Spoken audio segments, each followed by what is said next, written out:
Hello, everyone. This is the Love First Christians Bible Study Group. I am here with buddy of mine, BTY, and we decided to start with the Book of Job.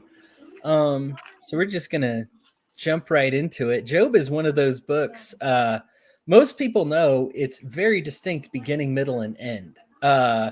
Of all the books of the Bible, it certainly has the I think most easy to outline beginning, middle, and end. Like if you were to Aristotelian, graph out the plot, it would be very simple.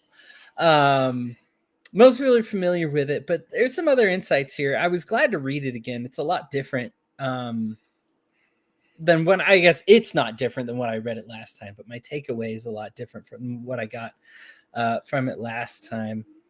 I guess we'll just start. BTY, how are you doing today? I'm great. That's good. Yeah, Good. I actually just woke up because I work a night shift, so Sure. I just woke up and I got two different translations of the Bible pulled up Mhm. because I always think it's fun to compare how different people render the text. Yeah. Speaking of which, I have my background is the Leviathan, as somebody tried to like skip scripturally detail here Yeah. from Job. We'll get to that. I guess we'll just start at the beginning. I mean, we could talk about it in terms of like points, like ideas, and just kind of like flip through the book, or we can talk about it and just like what happens at the beginning, middle, and Yeah. end. Is there anything at the beginning that you want to talk about specifically? The good times, the bet. I know that's a biggie. The gamble. Well, I find how the Bible, how they sort of portray the heavenly court a bit interesting, I guess, because normally when people think of heaven, a lot of the time people think of oh, it's just this place up in the sky where you go and you party forever. You know how a lot of people sort of portray it as, oh, it's just this good fun place where you go forever and have fun. A lot of people don't really understand or think of it in terms of this is like a powerful seat, and they in the Hebrews and stuff they portray it like a royal court, and then they have the sons of God in there, and then accounting among them they have the Satan, and that's another I find that also interesting how they portray Satan as just like another member of the heavenly court here, whereas normally people portray Satan as like a fallen angel in hell who's just evil for no reason. Where it seems like the depiction of Satan within Job is slightly different than how people colloquially would depict Satan. It's like somebody forgot to revoke his pass. You know what I mean? Like you keep showing up for your job even though you've been taken off the payroll. Yeah, It's like he just rolls up. I mean, it specifically says like along with all the angels rolling up, so was yeah, Satan, like the other angel rolling up. Yeah, it's like, oh, wow. I thought we fired you, but I guess your key still works, so I guess you can still show up. Yeah, there's like you said, it's depicted as a dichotomy, and it should be. But we tend to think of them as so physically distant as opposed to things that uh confront each other. yeah, And the confrontation of good and evil, well, we think of them as like the sky, the center of the earth, like yeah, that's how they get depicted. In reality, these things come face to face quite often, including with Christ's ministry. Like it yeah. happens again, but Well, also with Job. the Satan shows up later and would tempt Christ in the desert. Right. Bingo. Yeah, I found that interesting. What do you make of, because I think the most controversial part of this is that God is willing to have Job go through unimaginable pain, as well as, I don't want to dismiss this either. There's a lot of people who die, like Yeah. kids, children, servants, animals, sheep, just to win a bet. Is how this oftentimes gets portrayed. What are your feelings about that? Um. Well, here's my thing on this. I guess is I don't necessarily take the view of scripture that a lot of the really low church Protestants would, or like a Baptist would in particular, where they view every single word of the Bible as like a history book and the inerrant word of God. As far as I'm concerned, Job is an allegory. I'm not entirely sure if like there was a real literal person named Job who literally had all of these things happen. This story is more of a poetry, which is meant to describe how God is, as far as I'm concerned. So I'm not sure if God actually killed all these people, first of all. And then, second of all, even if he did, I'm willing to bet that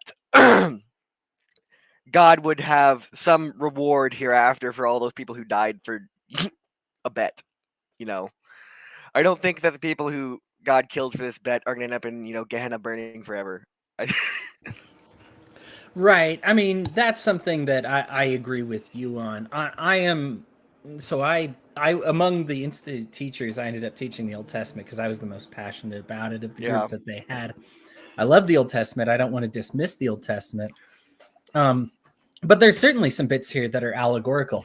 I don't want to skip around too much, but to just draw from the end here, and Mr. Leviathan behind me, that's actually borrowed from the Canaanites. Yeah.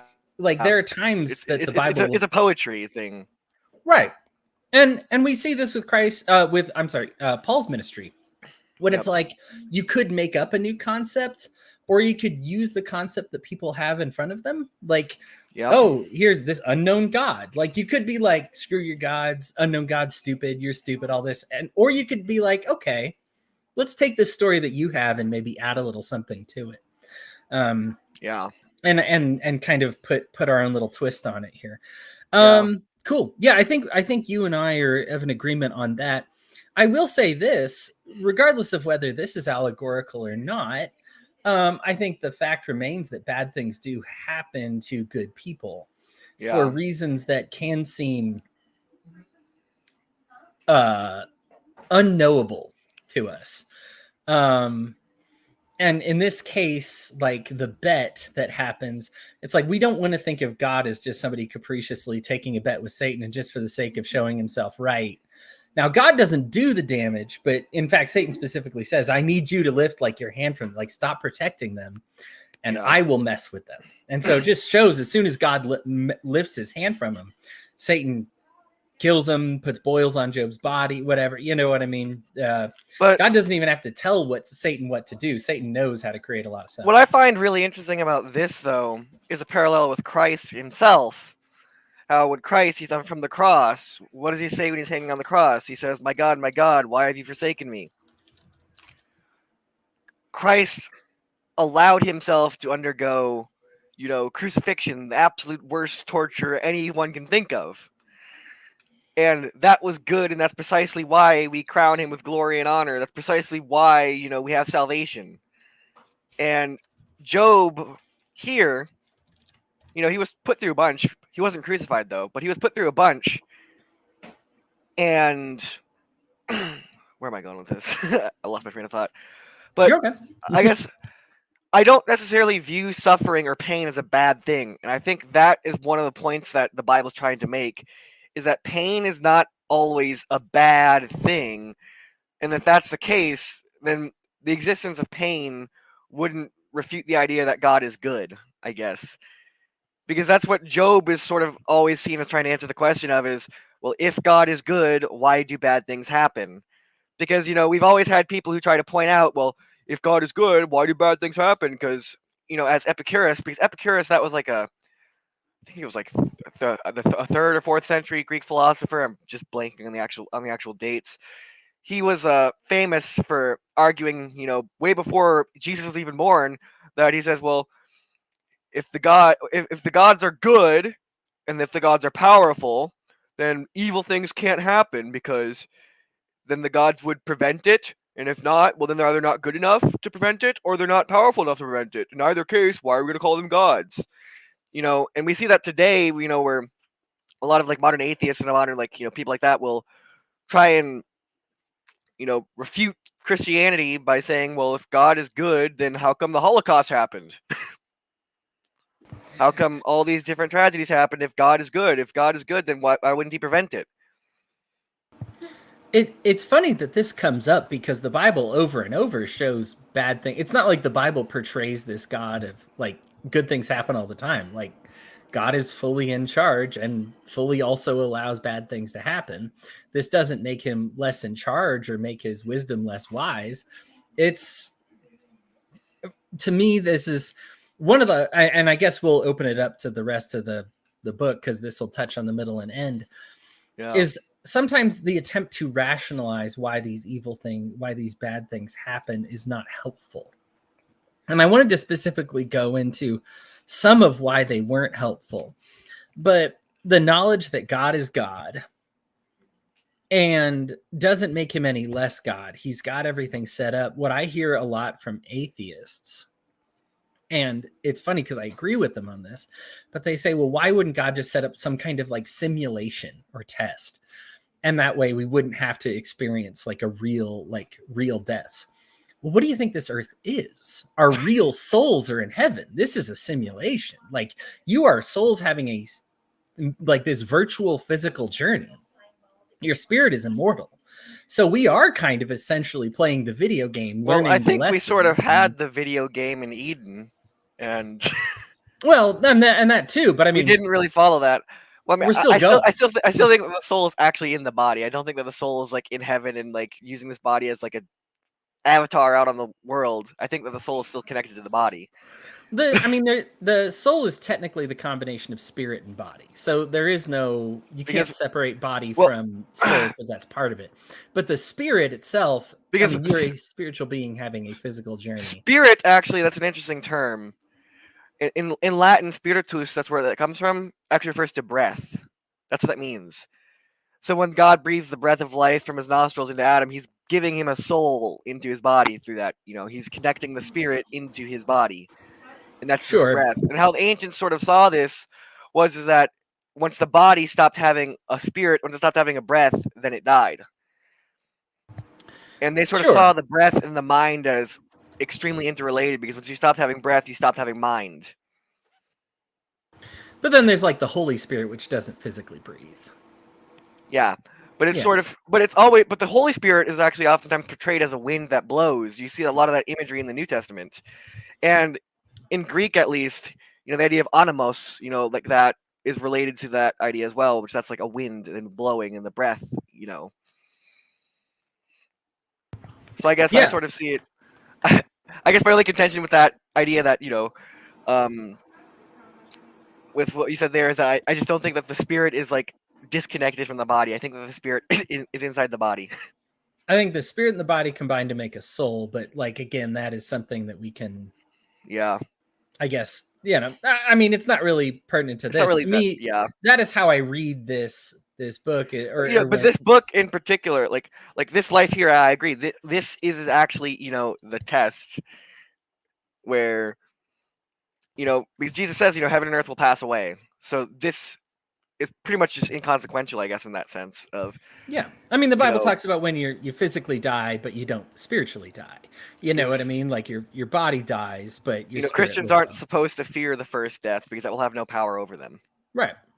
Right. And so like this death, while all of it can seem terrible and awful, and it is terrible and awful. I mean, we can go into some of that with the middle sections here.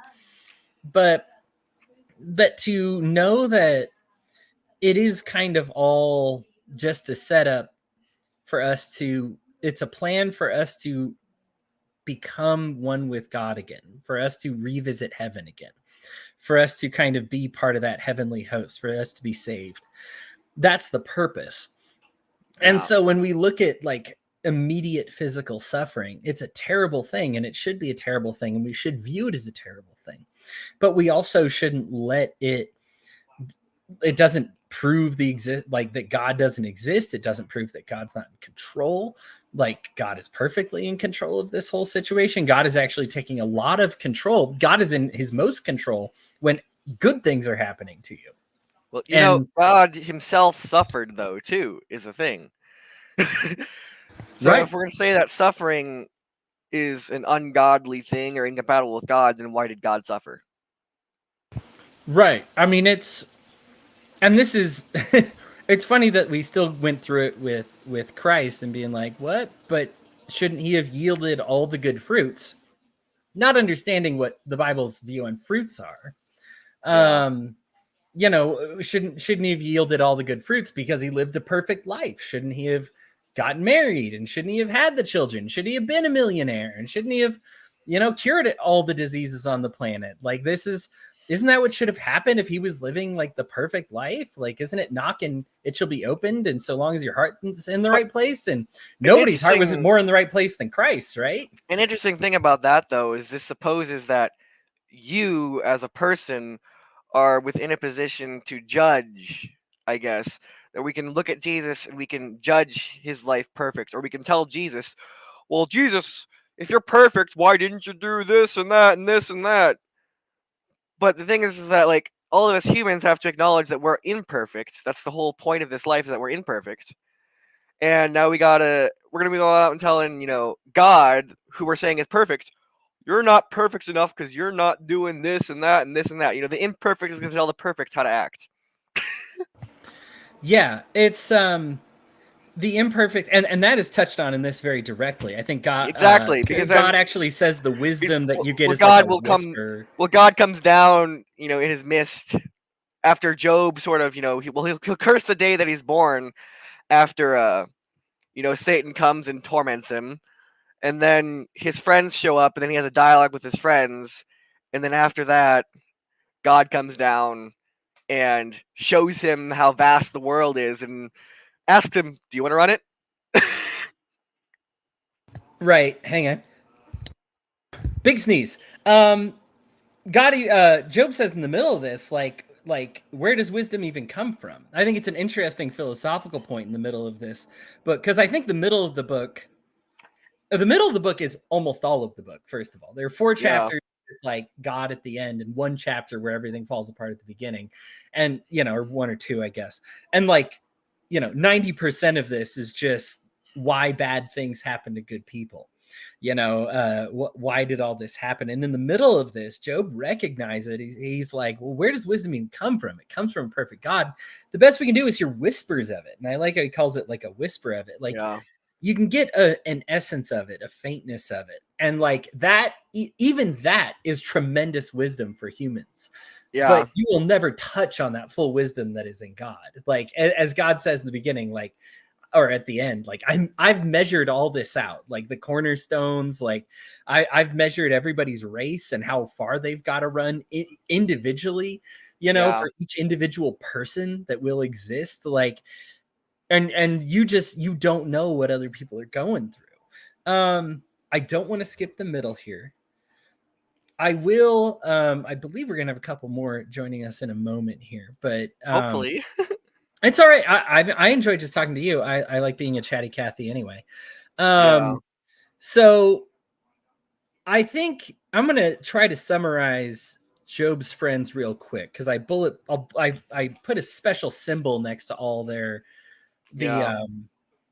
specific bullet points that has to do with them, because they make a ton of mistakes, and maybe we want to go one by one, but there's a lot of them here, and maybe we just want to spend a few weeks on Job if we want to like break down each mistake. But right off the bat, only bad things happen to bad people. What did you do? Like, welcome them, like, and everybody, I understand wanting to take their side, because when you read this, you just think, well, Job's wife basically hates his guts, and all his other family's dead. So, hey, at least he has 3 friends. And so you naturally are kind of been like, oh, these 3 friends who actually showed up when he was suffering, good on them. Joe, these are the antagonists of our story here. His 3 friends, like, right off the bat, just like, only evil people endanger their families. Now, this is a little bit of Satan here, where you get like a snippet of wisdom mixed with an errant conclusion, because it's like they do correctly recognize that evil behaviors do harm your family, right? Like, that can do it. However, you can live a perfectly good life and also have your family come to harm. Like, and so this is just right off the bat, like, hey guys, it's good to see you. I need some friends right now. What did you do to deserve this? Like, you've done something. Think, Job. Think, man. And this is the first thing they start with. This is their lead in, is blaming him for his own suffering. A lot of what they say is a variation of that, but just starting with that, and they end with that as well, coincidentally. They're just like, they go back to the drawing board and they're like, well, you're just not thinking hard enough towards the end. Yeah. What do you think on Job's friends, Well, or my that thing point about specifically? Job's friends and that point in particular was, well, okay, it was when they're blaming Job for his own suffering like that. My sort of take on a lot of those things is like, okay, you can be like, okay, let's say I'm like an alcoholic or I'm doing hard drugs. Of course, my family is going to fall apart because, addiction like that, you're going to suck all your money away like that. And your wife, she'll leave you, take the kids or whatever because, they don't want to be around, a violent drug addict who's wasting everything away. You can ruin your life that way. Or, you could just be driving down the street in the wrong place at the wrong time and be shot in a drive-by shooting by mistake. Or you could be struck by lightning. Or you could catch cancer. I mean, there's plenty of people who get things that are not their fault. And God even says, that Job he's righteous and blameless. God even says in the book that Job is not the fault. Is not at fault here. He's not. But Satan over here is trying to test Job, the sort of like bet thing, where Satan's trying to see, like, okay, Job is only righteous and blameless before God because God is blessing him with all these good things. So what Satan's trying to do is he wants to take those good things away and see if Job is really righteous. Because Satan sort of contends that you wouldn't really be righteous if you're just playing the system to get good things. Like, I think there's a difference between the kind of person who's not a drug addict because they want to make a lot of money, and the person who's not a drug addict because they understand the effects of this and why that would be bad for them and what that could do with their relationship to God. I guess using that sort of analogy.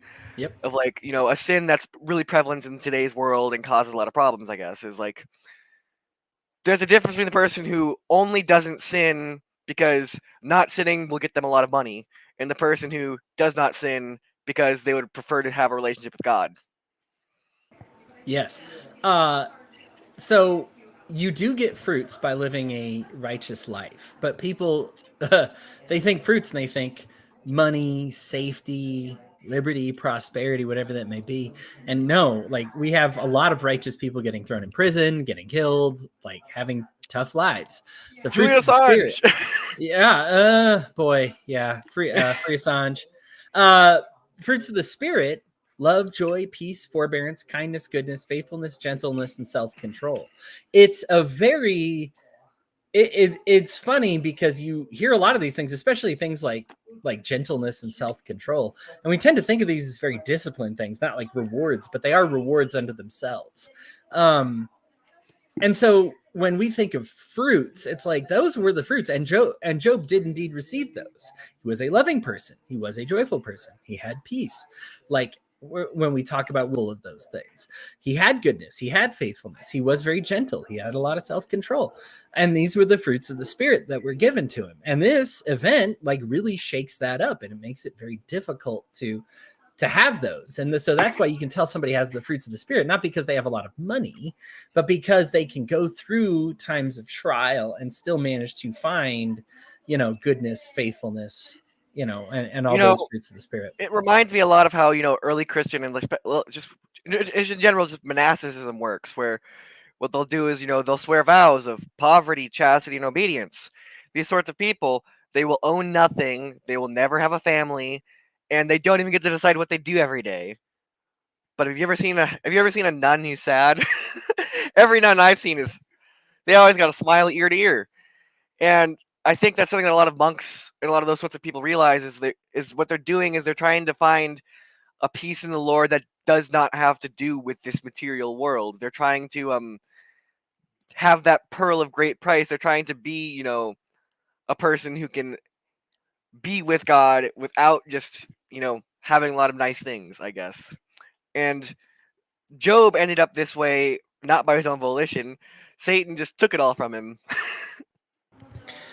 Yeah, I mean, wages of sin is death, and we've all sinned, so death's going to happen to everybody. And these things do shake up. I find Job to be, when I read through this, he was such a relatable character, and that's very cocky because obviously Job is like very close to perfect. It would take a lot Yeah. less than what happened to Job to get me in a lot of Yeah. so I don't want to make it sound like like I am trying to put myself on his level. I would like to get there, Well, but I I think found the like whole point of Job as a character is to be relatable. his pain is so relatable. I think anybody who's gone through, and I'll just say personally, when I had my divorce, just so agonizing, and prayed almost exactly his prayer without thinking about it. Just like, Yeah. can I just disappear, or a meteor drop on my head, or lightning hit me? Just can Yeah. something like this pain is just too much. Like it is out of control pain, and it's not that I mean, obviously he's faithful, because like somebody's not faithful will just kill themselves, right? Like, Yeah. and I also don't want to, and I want to be very compassionate to people who do kill themselves, because I mean, sometimes if the pain is that great and it doesn't go away, I mean, ultimately God intervenes with Yeah. Job, and it's like, and what if God never intervenes? Like, is there a point Yeah. where maybe Job ends it? I possibly, right? So like, I Yeah. don't want to make it sound like these people are faithless, but it takes a tremendous amount of faith just to breathe, like just to keep Yeah. going the next day. It is so much easier to just, when your body is screaming at you, I mean, end it, it's something you that I know? see. It's something that I see, especially a lot in like my generation. Because I'm only 19 years old, and it's something that I see a lot. Is like pretty much all of my peers have completely given up on any dream of ever having a house.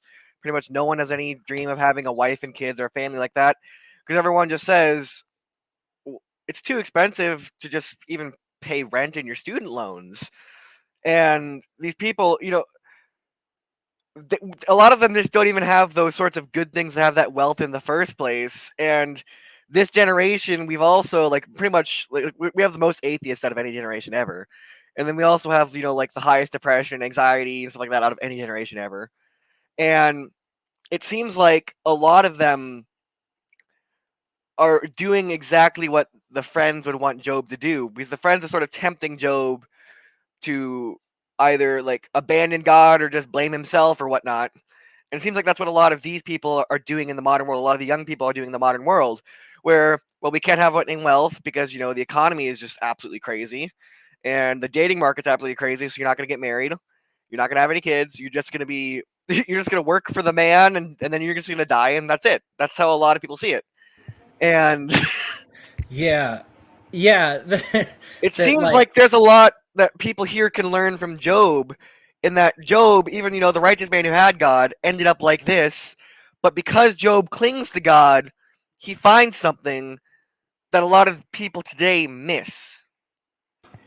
And it also ties into how monastic traditions have worked for the past millennia, where all of these people voluntarily, they give up money, a family, they give up their freedom, and they're still happy because they have this connection to God. Whereas a lot of people today, it's we want money, we want a family, we want to be able to do whatever we want, and we've been sort of denied all of that by this economy and this sort of market. And then a lot of us are just despairing and abandoning God and don't trust in God, and then we wonder why we're so upset, I guess.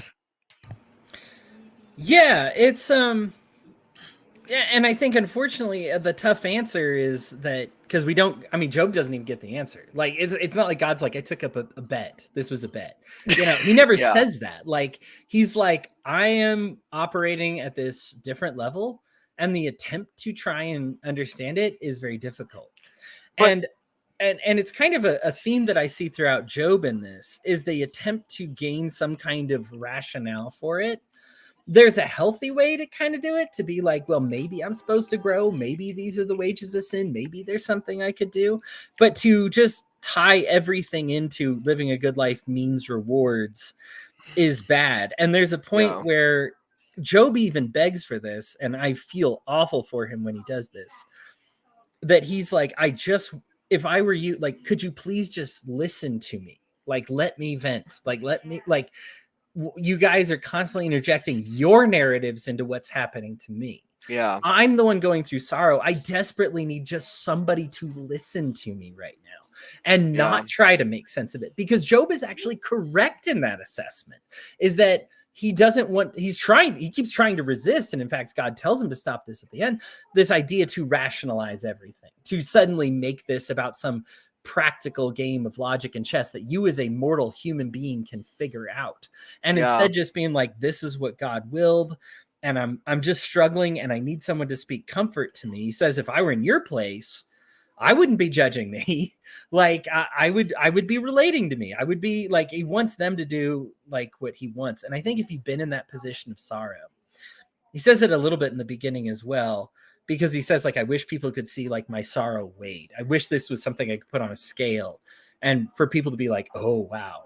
And I think people that have mental health problems or go through some kind of trauma like this find themselves in that exact scenario. They wish they could pull out their sorrow for other people to look at and go, whoa, that is intense, because it changes how you deal with it. If you haven't gone through that level of pain, you're not empathetic enough to deal with it. You can even try to be empathetic. Like Job's one of the three friends at least like kind of makes an attempt to be empathetic, but like it doesn't work. And this is why you have, like, when people lead, I cite this often, but when people lead these rehab seminars, you do it by a former addict, because they get it. They understand. There's no amount, like a sober person who's never dealt with it will try their best to be empathetic, but they can't. Like, they just physically can't do it. They just literally do not know the pain.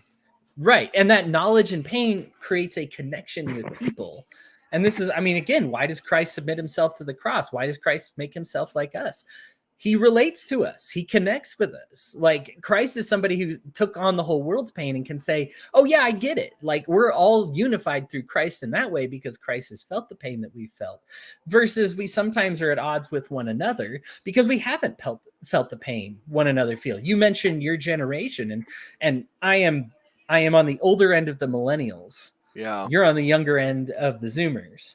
Yeah. And we are, I am sure that you hear millennials like me, or those older, I mean, especially like boomers, like what boomers did to me, right? Like, they just say something so ignorant and stupid. They're not trying to be mean or ignorant or stupid. Well, we still say that too. We say, well, look at the boomers. They ruined our economy too. The boomers are still on the hook for everything. Like, I will ride. The boomers are just the scapegoat. Yeah, exactly. I will ride out that scapegoatism as long as I can. And so, like, I think when people don't understand your pain, that they don't, if they don't understand your pain, they can't empathize with you the way they need to. And so this is why we need to turn to God in these times of pain.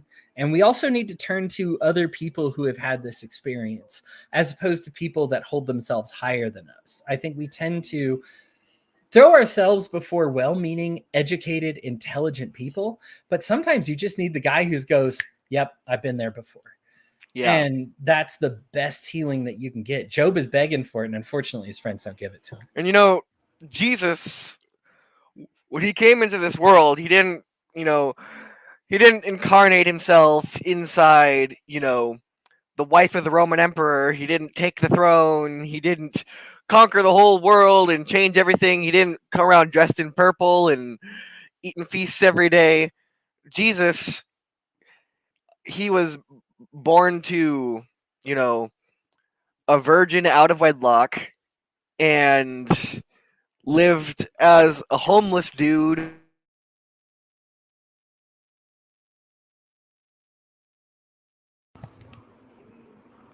Are you still there? I think your mic may have cut out, and I'm hoping it's not just my volume.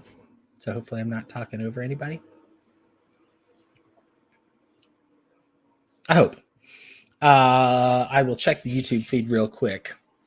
While I do that, just to make sure that the volume is working. I can still hear myself. Hello? Can you hear me? No, I can hear you. You're back. Yeah, my internet often cuts out because I live in a really rural area. No worries. You know what? You actually have a surprisingly smooth connection for being in a rural area. Most of the time, people in the rural areas, they get the chop, whereas you just have a drop, I guess. Yeah. So what I was saying was that Jesus, he didn't incarnate in the wife of the Roman emperor and wear a crown and wear purple and feast and all of that stuff and conquer the whole world and do all these conventionally glorious things. He didn't do all these happy fun things. A lot of people fantasize. It's like a really childish thing to fantasize about, is being the king of the world and having as many women as you want and as much food as you want and as much money as you want. Jesus didn't do that. He incarnated inside a woman who was not even yet married, who was just betrothed to someone else. He lived a life of poverty as a carpenter's son, and then he lived as a homeless man begging for a living for most of his ministry. Most people, like, how many people think of positively the homeless, especially Christians? How many people think positively homeless? Not many. I mean, I see a lot of need people. A lot more empathy. Yeah. I see a lot of people where they view the homeless with utter contempt and completely just blame them for their entire situation. And Jesus himself lived that life where, how often in the Gospels is he sleeping outside or sleeping in tents? Or does it even mention him owning a house in Jerusalem? Yeah. That's how Jesus chose to live. Jesus humbled himself to live, the most despised life and then dying a criminal's death. He was executed. Jesus did exactly that. He related to us in that most relatable of ways. He became man and lived, one of the most despicable lives that a man could ever live. And now we got to worship him, I guess. We have to worship that. And that's like the wonderful thing about Christianity, I guess, is that now you have to worship someone who lived such, a conventionally wretched and despicable life. And now you have a God who can relate to any suffering that you can, because I'm willing to bet that Jesus knows a thing or two about suffering after he hung from a cross.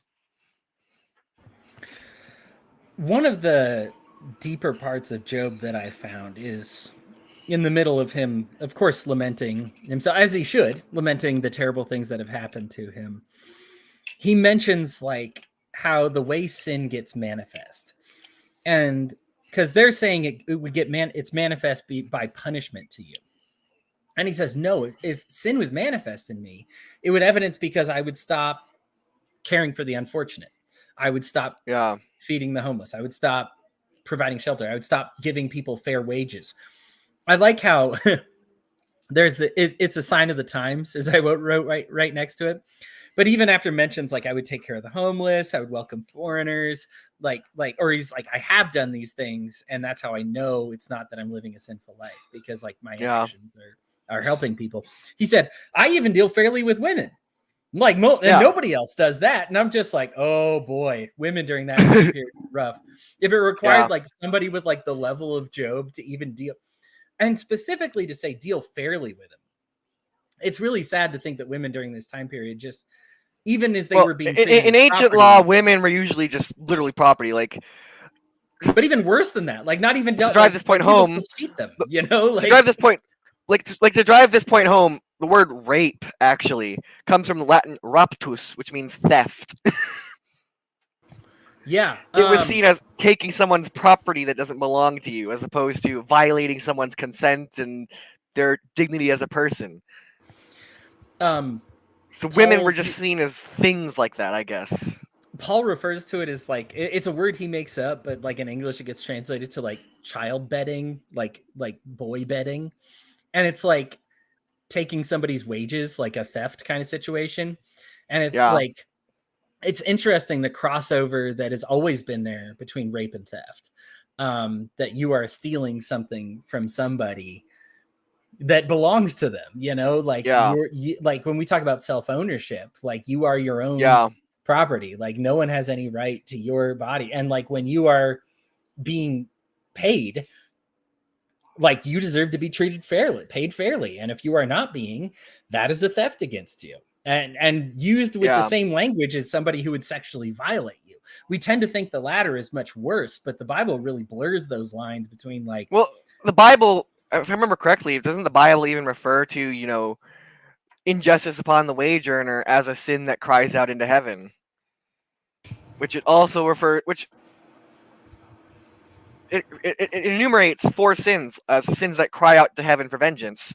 You know, the blood of Abel, that was a sin that cried out to heaven for vengeance. The sin of Sodom, which, you know, that's the sexual immorality, that's the sexual, you know, taking things that doesn't belong to you. Because, you know, the Sodomites, they wanted to rape the angels that came down, and they also wanted to get at Lot's children. And that was a sin that cried out to heaven and is seen as like on that same level as Abel's murder.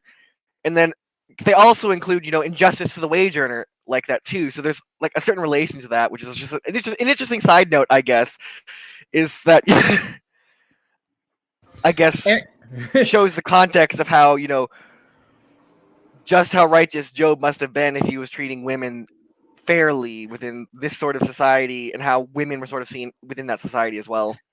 It is I almost feel like divine this timing that we have Aaron joining us just now when we were talking about particularly the section where they kind of talk about how Job pays women, pays the unfortunate, like pays people what they're due, and how the Bible refers to that in the similar words as like being raped, and that you're violating somebody by not paying them fairly. Aaron, I think you feel passionately about this subject, right? I have some thoughts. What verse are y'all on? What chapter? So we're just kind of going generally. We looked at the beginning. I mean, and any thoughts that you have kind of about the beginning? We are currently in just the middle and where like Job's friends went wrong, and kind of mixing some of their good wisdom with a very faulty conclusion, and then sometimes the wisdom is not wise at all. But and so we're just kind of dissecting that. But anything at the beginning that you wanted to feel, anything you feel about God's bet with Satan specifically, because I know people don't really love that. It's been probably 2 or 3 years since I last read Job. I did not read it before jumping in. I literally just came straight from working. Happy to have you. Thanks. I definitely remember one of the biggest sticking points to me, not only the deal that was struck between Satan and God, Satan and God, is also the conclusion of the story being that everything was made whole because Job also got a new family, new kids, and the fact that it was all just like everything was replaceable. Not just like the buildings and the luxury goods and everything like that, but all the people too. Well, he wasn't just replaced one time over, though. He seems like he was replaced very generously compared to what he had before. He wasn't just like restored; he was rewarded almost. Yeah, it seems like God gave a fair wage for this torment. Yeah. All right, so we're talking about the mistakes that the friends make when they try to comfort him, and really do it in a very self-centered way. Obviously, their main point, if we were to boil it down to one point, is that bad things only happen to bad people. We've addressed this a little bit already, but Aaron, I want your thoughts on that as well. Well, we specifically know that that's not the case. That Christians will be tested, and it's specifically under the normally it's under the logic of Satan is testing you and tempting you to sin, and in this particular instance, it's unusual because God has basically stepped aside and let Satan completely interfere with this man's life. With no limits, other than there are limits. He tells him, don't touch his body at first, and then it's don't take his life. Yeah, other than death. But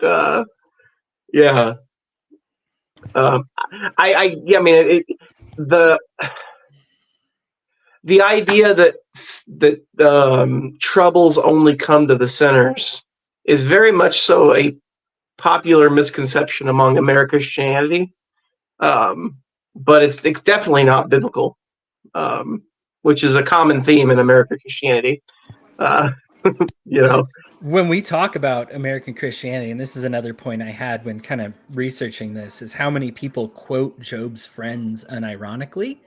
Mm. How many Yeah. pastors you will get that say, well, look at this advice that's given in the Bible. And it's like, the point is that is bad advice. The reason that's in the Bible, it's like quoting the part about how they all bowed down to the calf and being like, this is why we bow down to calves. Like, it's like, this is, Yeah. you are misunderstanding what you are quoting here, my friend. Well, That and go ahead. what was it, the quote that you said repeatedly posted recently? Or no, it wasn't you that repeated. I get you and that dang dad confused because I think y'all are so similar in your approaches. Does mean But a no, lot. it was the that dang dad video saying, you know, beware of bearing false witness as a leader of the church because you will be held to greater account. You know, I'm paraphrasing, but that's the basic gist of it. Yeah, I mean, I think as a spiritual leader, especially, here's the thing: we don't all have time to do everything, almost anything well. We'll just say that our time on earth is so short. That's something that's referenced here. The best wisdom we can get from God is a whisper in this mortal earth. Like, and that's at best. Like at best, you get like a slight whisper from God, and it'll seem like a stroke of genius. And even then, it's very centered to your current situation. You can dedicate, like, I want to make clear with this, like one of the things that I was lucky with my religious studies is to study with people who dedicated like 40 years of their studies into like customs in Israel between 400 and 300 BCE. And and I'm talking 40 years of their whole life without deviation. They're not looking into New Testament stuff, and they're not even really looking at Old Testament stuff. They're just looking at customs purely. Now those people's wisdom gave me a lot, but the thing is I have to trust them on that because I don't have 40 years to dedicate on this stuff. So when you mislead someone and you're in a position of power, I don't want to go into politics, but obviously this is something that has political implications. When you know better and you mislead somebody, people have to trust you. The option's not there not to trust you. We can't all sit around and do better nuclear physics than nuclear physicians. I can't study diseases better than virologists who dedicate 50 years to it. So when a nuclear physician or a virologist or whatever it may be lies, it carries with it a higher weight. And this goes for spirituality as well. The Bible is painfully aware that very few people can sit down and read the Bible. Like that's not even like an understanding, even in Christ's time, that something that a human being is ever going to do. We're so blessed. Most people couldn't even read in Christ's time at all to begin with. Right. So the dependency on a few people who read it and then relay it, and the betrayal that they had by those people is like, it takes a lot to get Jesus upset. But when he's upset, it's either at his own people, the apostles, you know, the only time he uses violence in the Bible at all is when he goes into the temple where they have people who should know better and he beats them with a cord. Yeah, there's that may be worth an analysis in and of its own. There's a lot going on to that, but that's like when he's calling somebody's viper's brood, it's like, oh boy, like this isn't the same. Like, I mean, you look at how forgiving he is to people putting nails through his arms, to people like arresting him to kill him, to people who he says, you know, Father, forgive them, for they know not what they do. Yeah. Whereas the people in the temple, they should have known better, and they weren't sorry about it either. So he gets out of court and he whips them.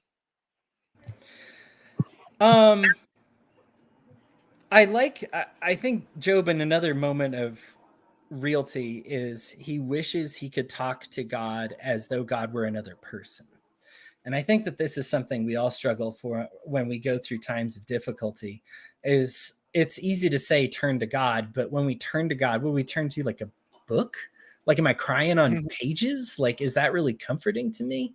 And what I really need is somebody to hold. And that's why we get this additional revelation when Christ comes, that we are to be that God, that person who hugs back, that we are to take that role of the person that when somebody is in sorrow and distress, instead of trying to diagnose and fix and solve and speculate, we are called to be there, to relate to empathize with, to cry on, to cry with. Like, that Job is missing that person in his life who will. I think it's funny that Satan has control of all his friends and decides to let the three worst ones live, right? Because these dudes like make it about themselves. Like they are not the type that cry on this. This is immediately. I mean, one of the first things they say after blaming him for it is they get really impatient with him, being like, "Oh my gosh, will you ever shut up? Like you are talking way too much." Oh my gosh. And does that still happen to people who are in agony today? Do we ever say, "Oh my gosh, stop talking and start doing something about it"? Right. Yeah. Oops. Like, and I'm guilty of this, right? Like this is something I've been guilty of. Yeah. Let's see here. Breakdown of some of the friends' mistakes. They assume all ills are manifestations of provoking God. They call Job stupid. They say God is on their side and not Job's. You know, that's an interesting quote. Oh, God is on our side. How many times have some people said God is on our side to justify something absolutely atrocious? I mean, yeah, you know, like the Nazis, they did the Holocaust, said, "Oh, God's on our side." You know, we had the Crusade and the sack of Jerusalem. You know, where even the Christian accounts, like Matthew of Edessa, he talks about how the Crusaders were wading through knee-deep blood in the streets of Jerusalem. And they all did that, saying, God is on our side. Yeah, the idea that God is it seems like if you have to say God is on your side to justify what you're doing, you're probably messing up somewhere along the line. I see. I think, is it Matthew 7 where he's like, I never knew you. You prophesied in my name, but like you're not my people. Yeah. Like everybody uses that to condemn the other people. Like it's always like, oh, like I have gotten that verse told to me so many times. Most recently, when all I did was quote one verse from Galatians, like, and literally put it in quotes. I did not add anything else, and all I said was, "What's it? The verse like, there's no Jew or Gentile, man or woman, for all we're all one in Jesus Christ." And literally, somebody in the comments quoted that back to me and was like, "This is what God's going to say to you." Like there will never like, and I put it in quotes. I didn't even like hide it. Like I wasn't even like trying to be like sneaky about it. The Bible, you didn't know, I fooled you. You know, like there are people who will hear the wisdom of God and then straight up tell you, "Oh, you're going to hell. You're one of those guys who uses God's name." But like you're like, people do this, and it's not compelling to anybody. It's basically that you're going to hell, but just you can do it to other Christians instead of atheists, right? Like it's not convincing. It's not persuasive. Obviously, if I'm being disingenuous, then it's not going to change me because I'm being disingenuous. And if I'm being genuine, then I know the verse isn't talking about me because I have the humility to know. Like I am trying to serve people.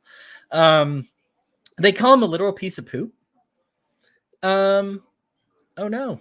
Oh, we've got BTY dropped. His internet's having problems, but we've got Alex. Alex, how you doing, buddy? At least I hope I have Alex. I am doing good. There's Alex. Welcome. Good, man. Dude, I love you, man. It's good to actually hear your voice. I might have a delay with Alex. Or maybe Alex no, there's no delay. Oh, you're just very polite. Okay, I want to give you a chance. Yeah, I want to give you a chance to go over a couple of things that we covered before we keep moving on here. Are there any feelings that you have about the beginning of Job, specifically, like God making a bet with Satan? Anything along those lines that you wanted to discuss? Honestly, whatever you guys want to discuss. I've never really done something like this before online, like StreamYard, so kind of new to me. Oh yeah, we're just talking. It's just something that we've covered, and everybody else has given their opinion on it. So I was just curious as to what feelings you have about that part of Job. Yeah, say it. I couldn't completely hear you. Say what you said again. Sure.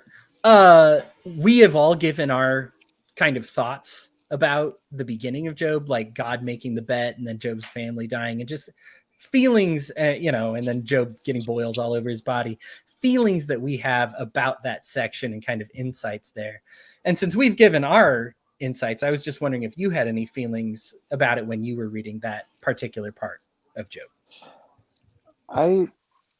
As many times as I've read it, like I think like God made the bet with Satan, right? Or was it with Job? God makes the No, bet with Satan. Yeah. It just feels weird. Like Job didn't ask for any of that and didn't really warrant it. Like it feels like the opposite of the story of Jonah. Like bad things happened to Jonah in the moment because he was trying to be defiant, whereas Job was being faithful and he was having even worse things happen. And it's like I kind of get God's point, but like so many people and so many creatures got punished because God made a bet with Satan. Yeah. And that, I guess yeah. that's the part that has always bothered me the most, is not even just Job himself, but the fact that Job is the center of the story automatically depersonalizes the conflict that happens with, how about Job's wife? Job's initial children, like, do they not get their own version of penitence, and recovery and everything like that? Why are they completely irrelevant? Right. Job got to live a long life and marry anew and have a great family and all this. Whereas, his kids are just dead. Like that's the end of their earthly story. I mean, presumably with Job being such a faithful man, his kids and his wife were probably also extremely pious, and they're just dead to serve as they literally got probably one of the oldest stories of being a woman being fridged, to serve a man's character arc. Right. No, it's not, and I specifically brought this up because it is not like, it is something that Christians have to explain, because it's not, a normal person will object on exactly those terms, right? Like this is a really screwed up, I mean, South Park has an episode with this, right? Like it's a really screwed up thing to do to people. And so for me, I read it as, it's not about the bet. It is not about Job's prosperity. It's about it's about the future of us reading the story and finding comfort in it. There is a good chance, and BTY and I talked about this at the beginning, that this is an allegory, that this is a parable. The Leviathan specifically is used in Canaanite literature, and it's being morphed to an effect that makes it fit within the Judaism theology. And so that's kind of, either it's not real. Now that's kind of what like BTY was going on. And for me, I'm like, real or not, the purpose isn't Job got rewarded or Job got punished in the end, or who lived or who died. The point is that we invoke a lot of suffering upon ourselves by trying to take all the bad things that happen to us and blame them on God, and take all the good things that happen to us and put it on our own piety. And that's what I wonder if is the story worse if it isn't real? Because like if it's not real and it didn't actually happen, then the presentation of it and the incorporation of it into the Bible as a story that Christians should learn from seems bad. It just seems wrong. It'd be like enshrining the aspects of Saturnalia as Christmas festivals into the Bible. It's just not great.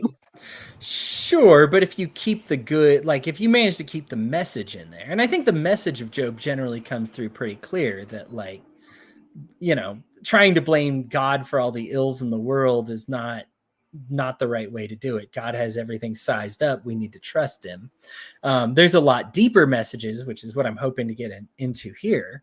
But like, yeah, it's just something that, I don't know. I agree that it's worth the scrutiny, because it is not making a bet. God has more going on. I think God is trying to teach future generations and give millions of people a book to turn to when they find agony, and that this is something that they can relate to. And that is that God is actually using Satan. It's not about the bet. It's about using Satan to create a good, a story. And yes, there is suffering and pain, and the children are in paradise. It'll be okay. And it does give people like some understanding of somebody who lost it all and somebody that they can relate to. If they're sick of reading Jeremiah, they need at least somebody else who's going through a lot of pain on God's behest. And that would be the book of Job. I don't know. It's at least worth, it's at least something that we have to answer to, I think, when we talk about Job, because I think, unless you're brought up in the church, it's something that's immediately off-putting when you read it. All right. So going on to the middle part then with you, Alex, what do you think?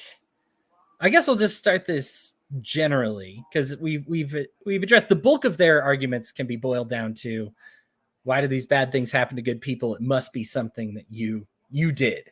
What are kind of some of your thoughts about why bad things happen to good people? Well, first I should just say real quick, you might have needed a pun not intended because you said boiled down. Oh no. Oh, terrible.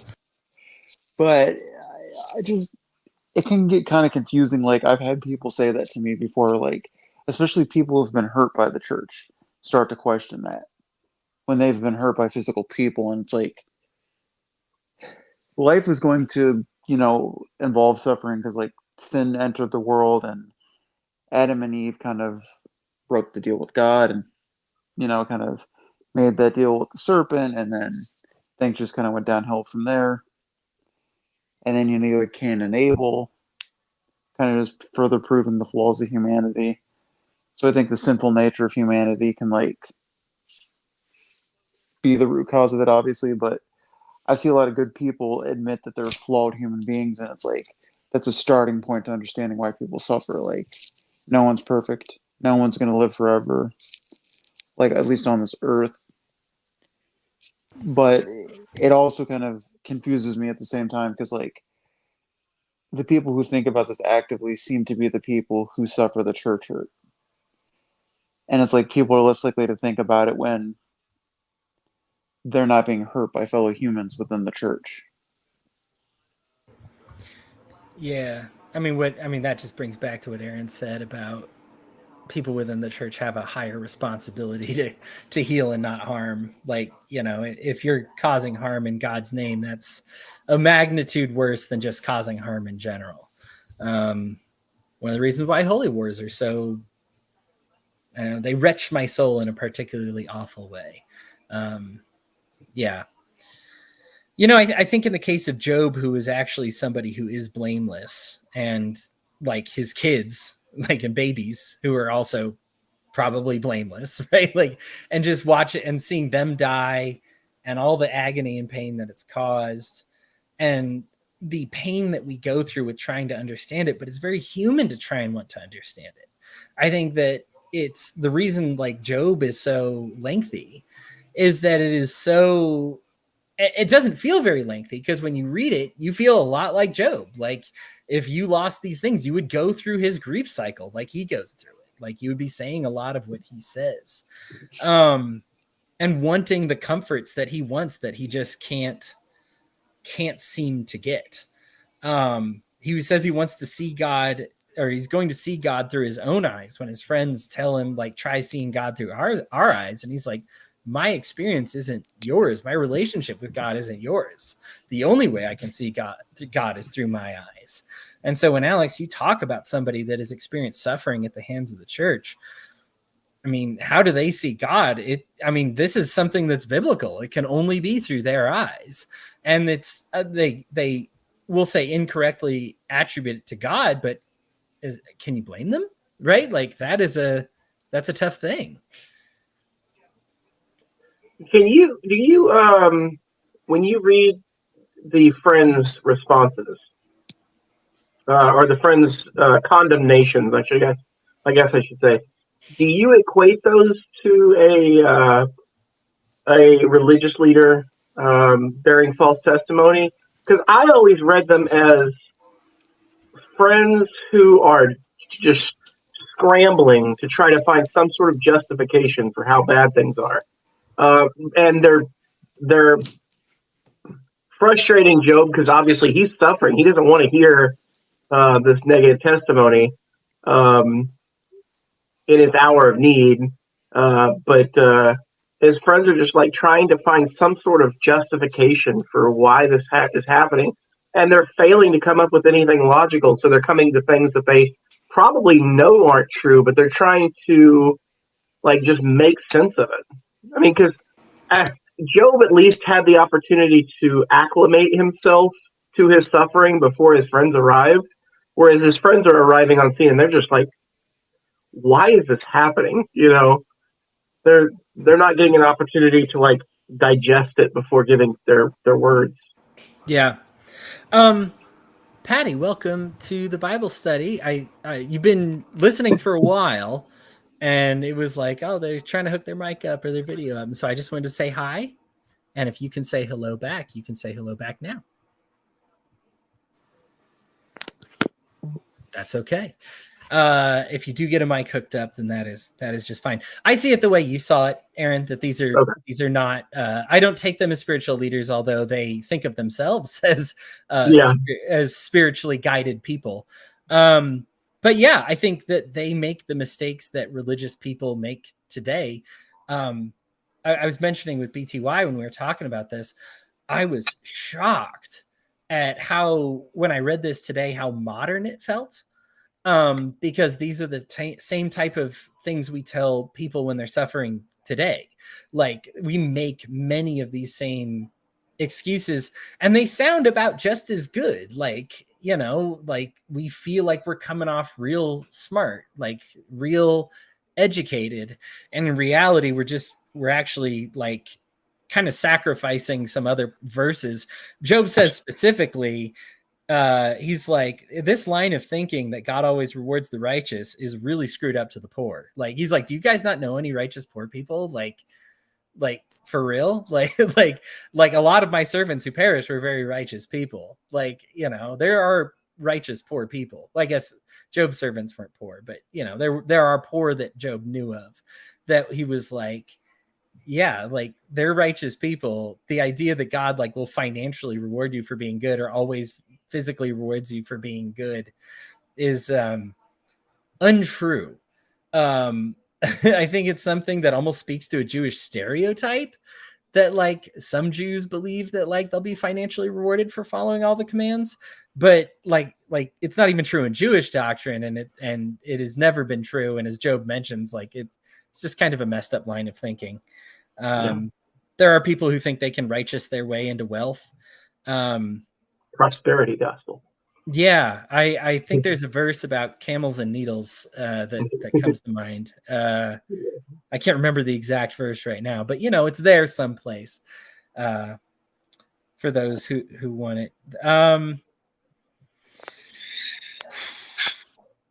right, so I think we've got through most of the friends here. That you can't impress God with righteousness, and the friends are trying to do that. They're like, oh, don't you want to impress him?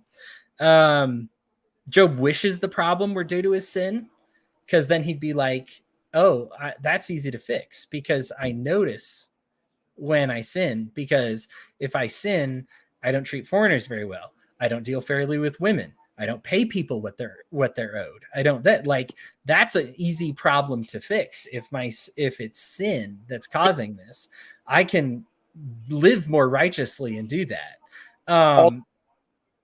Go ahead. Oh, sorry, I'll be back, but I do also agree about like trying to live righteously. I kind of makes me think of a lot. Like, you probably saw that thing about that pastor that most likely killed his wife. Like, that's someone who basically was condemning another person for not being perfect, and then went ahead and did the exact opposite of living righteously.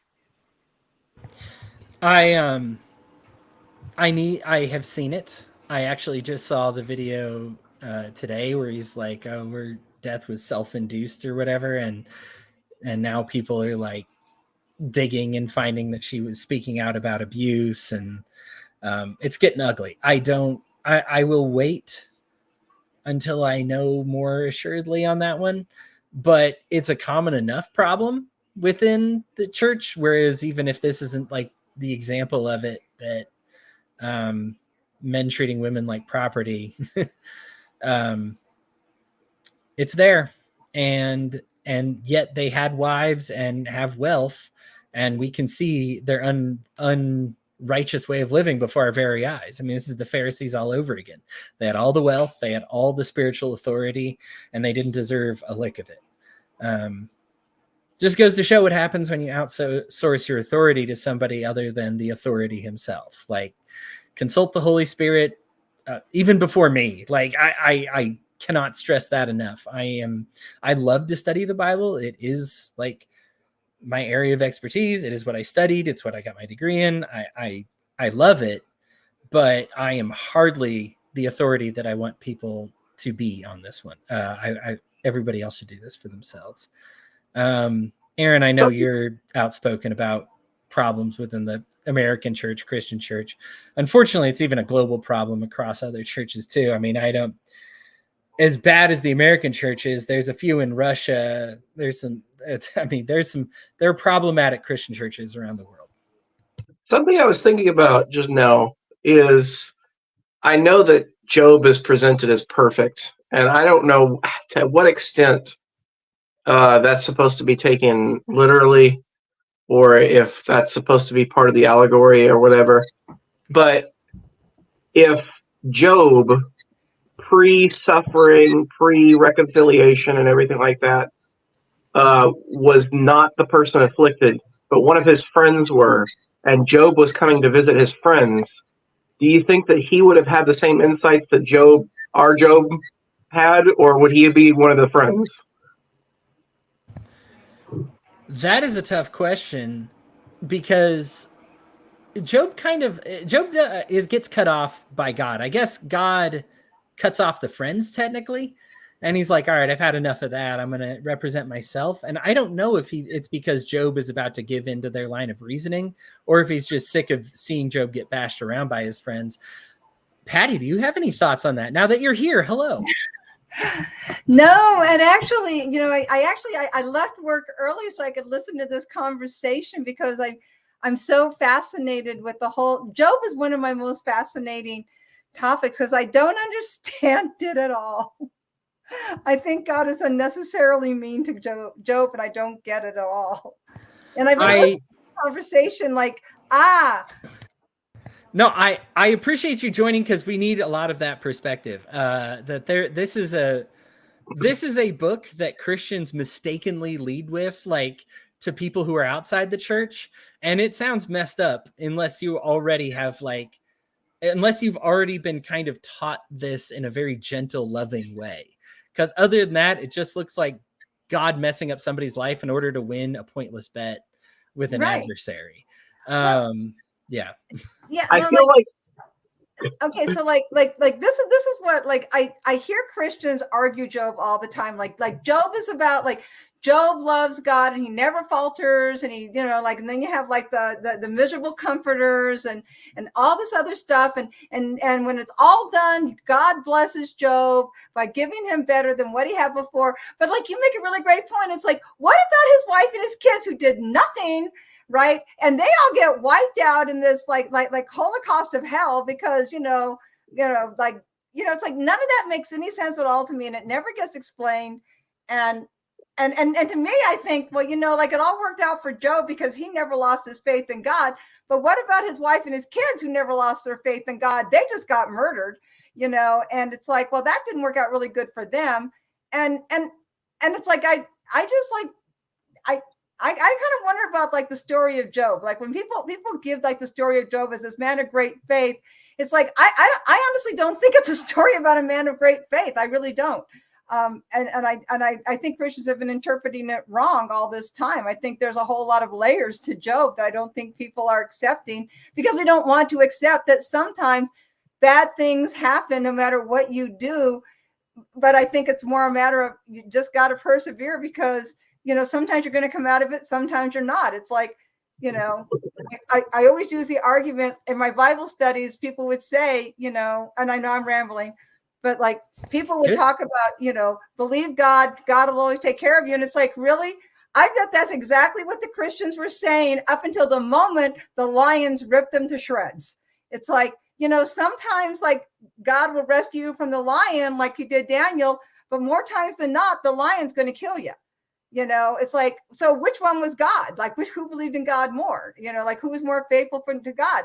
Like Job's family, were they more faithful to God, or was Job more faithful to God? Like, somebody died in this scenario. More people died than not. It's just, I don't know. So let's run with this, because actually Aaron brought up the literal point that you brought up about being like, people aren't talking about Job's family. Like, they're people too. Like, they all deserve. Like they were collateral damage. No, we are all. I think because he got his own book of the Bible and was the survivor and was the patriarch, we get his name up in lights in the Broadway of the Bible. And the others are brief also rans at the very beginning. And it's really unfortunate. But I mean, I understand why. There's a lot of, people that are of great, people toil in anonymity and die that are great people all the time. Job even brings this up, there's a lot of poor people who die who are very righteous, and it's not fair to them for us to be like, oh, if they just lived more righteously, they'd have everything that they wanted. So let's go. I want to go with that for a minute before I continue this, because we can rip on Job's friends all day. It's really easy. What do you think then? I'll go to you, Patty, and then I'll go to you, Aaron. What do you think the point of Job actually is then? Okay, I had to get my microphone plugged. Is that better sound for you guys? You sound fantastic. Okay, so I have a couple of theories about Job, because it's kind of like for years on the prodigal son, everybody talked about the prodigal son, right? Like for decades, like it was about the prodigal son is all about the guy who finds out the error of his ways, and he goes back to dad. And no one really considered like the father, like nobody recognized that here's this dad who waited for his kid, who just screwed him over royally, to come home, and instead of like harboring all this anger and hatred, he just waited with loving arms. And the minute he saw his kid like down the road, he actually recognized his gait and ran to him and hugged him and kissed him and loved him. And that was really like one of the stories of the prodigal son. And then the other side of the story of the prodigal son was about the other son who did everything right and had to watch this storming little brat get all the rewards heaped on him. And he had to watch that, and he had to be take second stage to this other guy. And like, he had to like grapple with why the unfairness of that. And his dad had to explain, no, I always loved you. It's like there were like all these different stories, but for a long time, all they ever taught was the prodigal son was about this kid who realized how terrible the world was, and he went back to his dad, and his dad forgave him. And it's like, no, the prodigal son was about a whole bunch of other stuff. And I think Job was about a whole bunch of other stuff. I don't think it's just about Job, like withstanding. I think there's like a whole bunch of other stories. I think it's about, sometimes, you are not the story. You are what causes the miracle in somebody else's story. And like it or not, it just is what it is. I mean, we all want to think we're the miracle, and sometimes we're not. Sometimes we are what happens. We are part of somebody else's miracle, but we're not the miracle. It's not about us. I mean, there's a bigger story that's being told. And like it or not, that it is just what it is. It's history. It's the way it works. It's the way the world works. Sometimes you're the sun, sometimes you're the stars, sometimes you're just the air. Love it, Aaron. I wish I had a more profound answer, but I really don't know. Like, I've read Job through probably 5 or 6 times over the course of my life, and it's probably the single most irritating book of the Bible, because I can't wrap my mind around God doing that to one of his followers. And as we've discussed before, God doing that to all of the people in Job's life as collateral damage to his follower. Yeah, I've just it's never been a book that sat well with me.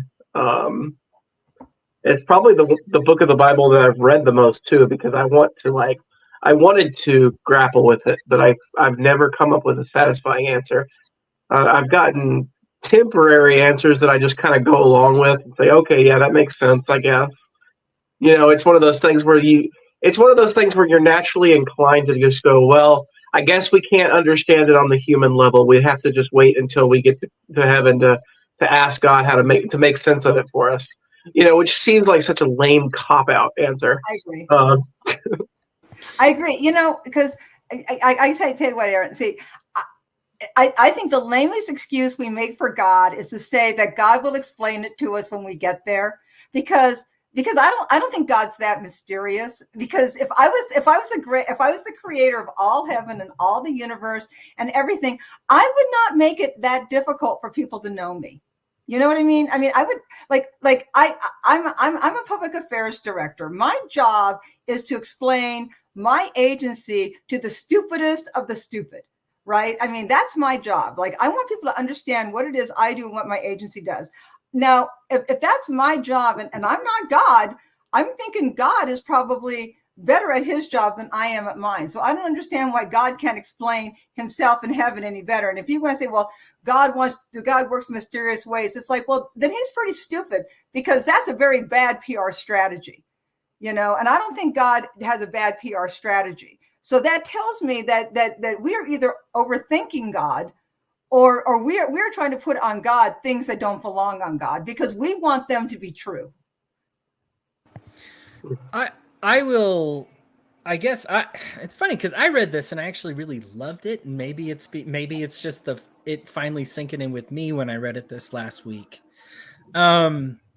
Because I found the prescription side to be so important, that we are looking for these answers and looking and just demanding an answer for every single thing that happens, every single lightning bolt that strikes, every single lava, every single bad event, that happens. And God's like, listen, I could explain every single one of these things, but like, your brain, it's not going to fit in your head, right? Like, there's too much information. I could give you how physics works in a bunch of volumes, but you're not going to read it, right? Like, or maybe you will, and then you're going to miss kind of the point. And to me, I guess maybe this last time I read it was when I finally got some prescription value out of this, was because I think when I originally read it, it's just like, I'm up here, you're down here, stop trying to figure it out. Like, and that's part of it.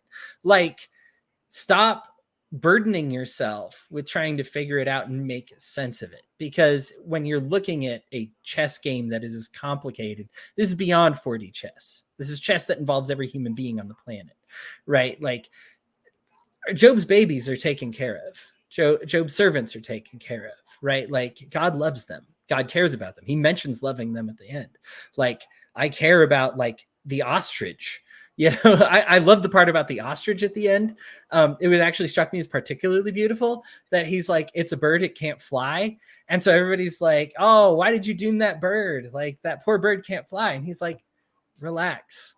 When you see the joy, when you see it experience joy, that's like, I've got it. That's the point, right? Like, you can find some joy in the middle of this. Like, it will have joy. It's going to have times of suffering. It's going to have times it wishes it could fly. It's going to have times we wish we lived in a world where we don't lose our parents or our dogs or our cats or our animals or friends or brothers or sisters or teachers or coworkers. Like, of course, like, we want to live this great life, but like, our life is enhanced by this loss. And we are aware of this, like, to know that this loss happens and it makes the goodness that much sweeter, and that we'll see these people again, that God's got that end taken care of. But what can we do in the meantime is what Job's friends should have done for him, and what Job asked for them to do, or what God asked for the friends to do. You should have just been there for him. You should have just listened to his grievances. You should have said, man, that really hurts. I can only imagine the pain that you're going through. You should have offered to ease his boils, for goodness sake. Put him up, like, as opposed to telling him to pick himself up by his bootstraps. Offer to ease his pain. Offer to heal him. Do some work, as opposed to theorize constantly. And as a left-brain Christian, I get sucked into this badly. Like, me as a younger Christian is so much, I relate to Job's friends a lot. because I try to make sense of everything and figure everything out. I want to have that snappy, witty answer for everything. But even in the Bible, Christ breaks laws because he's like, there's so many paradoxical laws that appear to be against each other. And the point is to just do righteous. Like, I could get bogged down in philosophy and details all day, but the bottom line is if I see somebody who needs healing and it's the Sabbath, I'm going to heal them. Not because I hate the Sabbath, because I love healing people. Like, and yeah, is that against the law? I guess. Right? Like, oh, it's not like God loves adultery all of a sudden because he breaks the law to save that woman's life. He's just like, no, this law is dumb. Like, I want this person to change. And I want people to be healed, and killing people just has them die. Like it's such a loss. I mean, one of the other laws he breaks, probably the most blatant law that he breaks, is when the apostles don't wash their hands and they're supposed to all be executed. Oddly enough, that's a death penalty, not washing your hands before dinner. Remember that, kiddos. You know, in 0 AD. That's Actually, I respect that. That's a death sentence, right? Maybe you relate to the Pharisees a little in that. I get that. But Me and Jesus God. just looking around, he's like, yeah, you can find it in the Bible, but are you actually going to do it? Like, it's messed up. Like, the point is, when you have these laws like this and you try to boil something down to black and white, you miss the point. The point is the gray area. The point is the mystery of it. Like, the point is that you exist in this difficult area, and the best you can do is rely on the Holy Spirit. And that is, if you do rely on the Holy Spirit, that does an awful lot. You will find that God manifests himself and creates clarity in the situation when you provide that healing, that we can't really make sense of it. I can't really make sense of why it helps. Like what Job asked for. I wish I could hug somebody and cry into them and have them hold me back and hold me as I cry on them and tell me that they understand. Why does that matter? Now, functionally, like logically, like pure left-brained philosophy mind, there's no reason why that should matter, right? But psychologically, it matters a heck of a lot. And it does spiritually. That connection there helps us recover from that pain. Maybe it's difficult to say why, because it's just a spiritual kind of thing. I guess that's what I got out of it. And I really like this last reading of Job. I think for me, it seemed very human, his emotions. I understood his friends, but I also saw where they went very, very, very wrong. I thought that this book challenged me a lot to not be like his friends, because I think if you get no lesson out of this, you can at least read what Job's friends did and say, I got to stop doing that, because that is something a lot of Christians do. Like I said, myself included. I am not trying to fix things. Yeah. Trying to be chronic fixers. See, that's actually like when I said, like when you use the prodigal son thing. See, I think a lot of people look at Job and they think it's about Job. And see, I don't think Job is about Job. I think it's about everybody that surrounds Job. I mean, the thing is with Job is that I don't think I could have been Job. I'm very open about my ability to doubt the presence of God all the time. I'm Thomas, right? I'm doubting Thomas. I will always doubt God. I truly do. I wish I could be a better Christian. I wish. But you know, I can see myself being Job's friends, right? You know, like I'm there. I'm right there. Like I can see myself panicking after like 3 or 4 days. Like, why aren't you getting better? Put on a happy face. You're really bumming us out. You know, like I can see me doing that. And I read Job and I think, don't be that guy, you know? And this is what I think the story of Job is more about, is like, look at how terrible this guy's life went. I mean, it couldn't have gone further downhill, and look at everybody who made it even worse. I mean, you guys are just the worst of the worst. And if you really want a lesson on how not to behave, Job is a lesson on how to behave, and how this guy just held it together despite the fact that everything in his life was crashing and burning, and all the people that should have been comforting him didn't. And by the way, in the end, his life worked out, but no thanks to them. You know, and so who he had to rely on is he had to rely on God, because everybody that he should have been relying on left him. Either they physically left him, emotionally left him.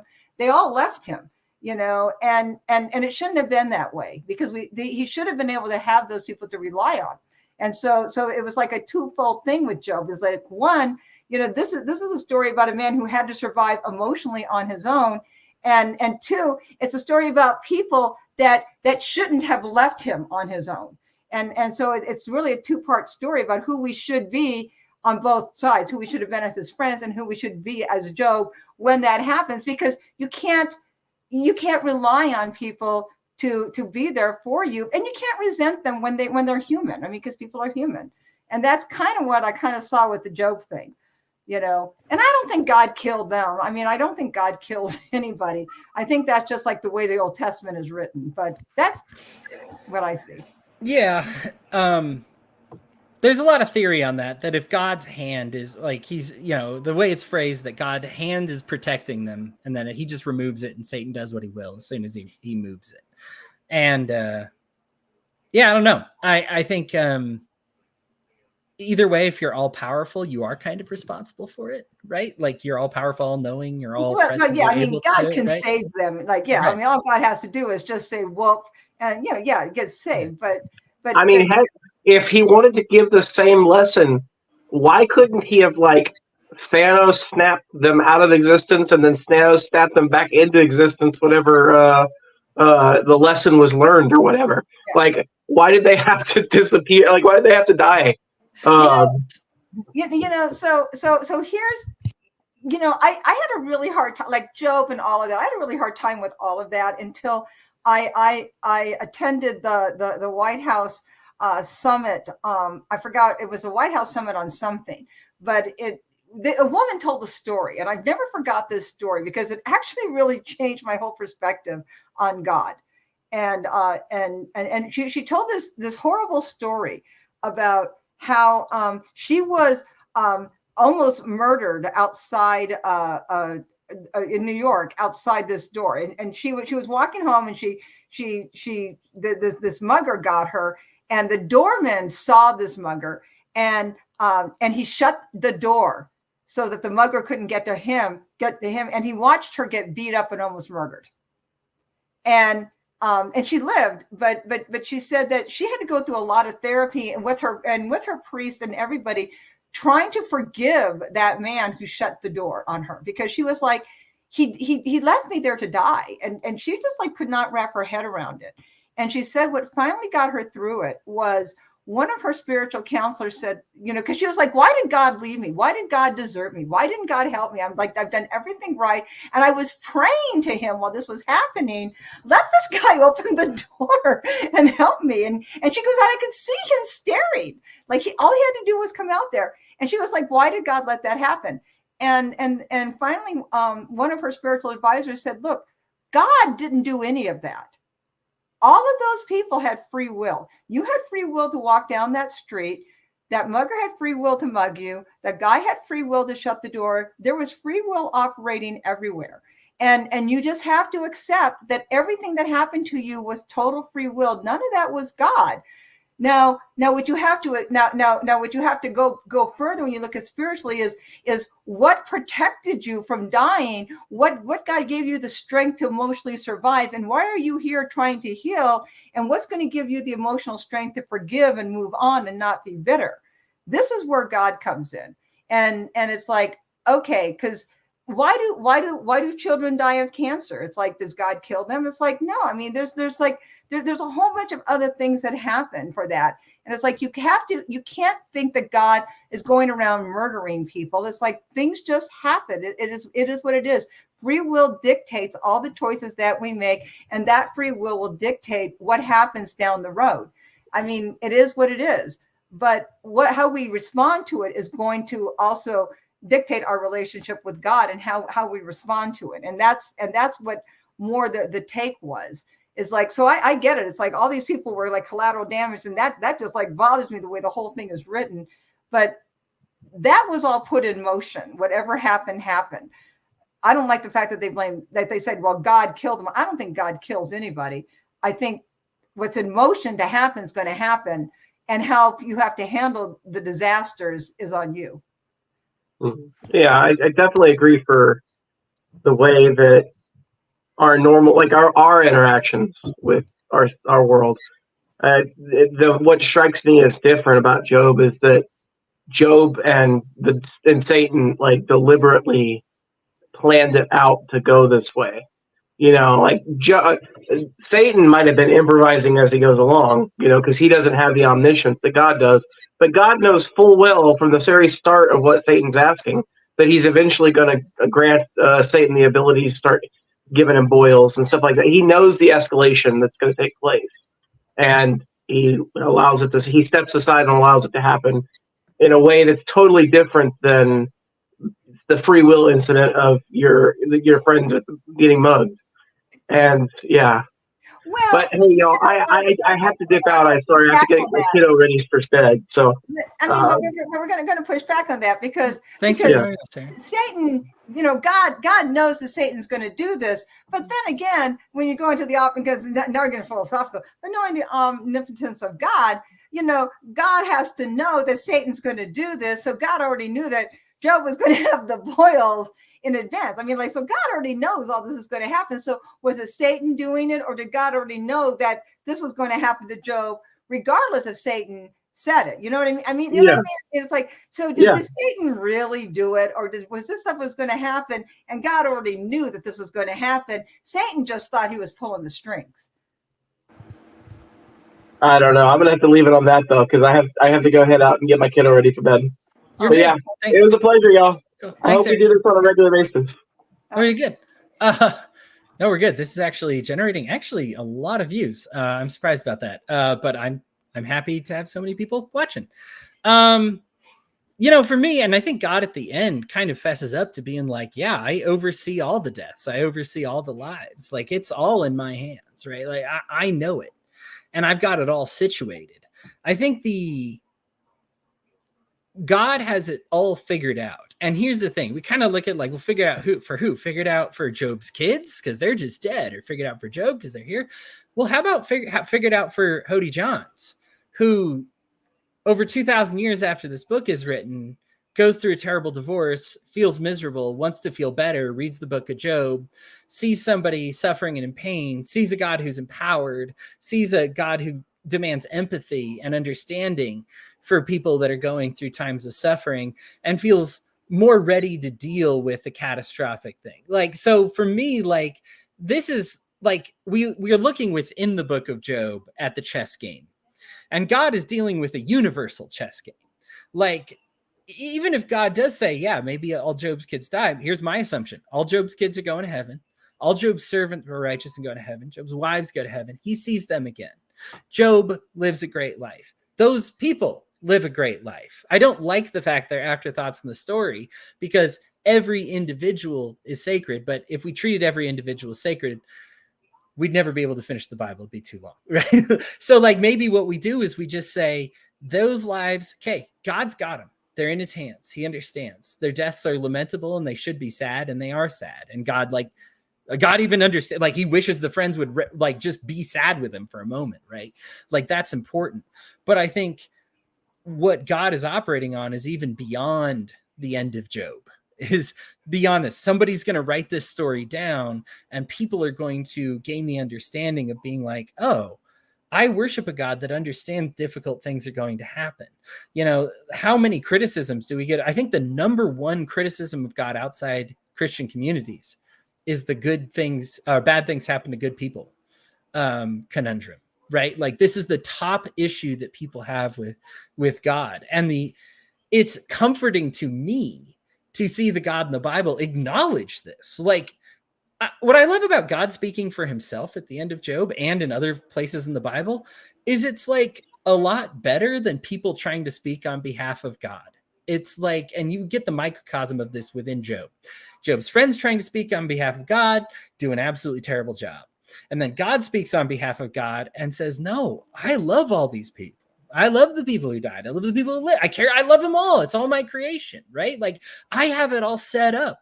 I've got everything checked out. Like I made all the measurements. I like how he talks about the races that people had to run, and everybody has a different measurement for where that finish line is, right? Like we're not all running the same race, and God is painfully aware of that. That he's like, yeah, some people like just drawing breath is difficult.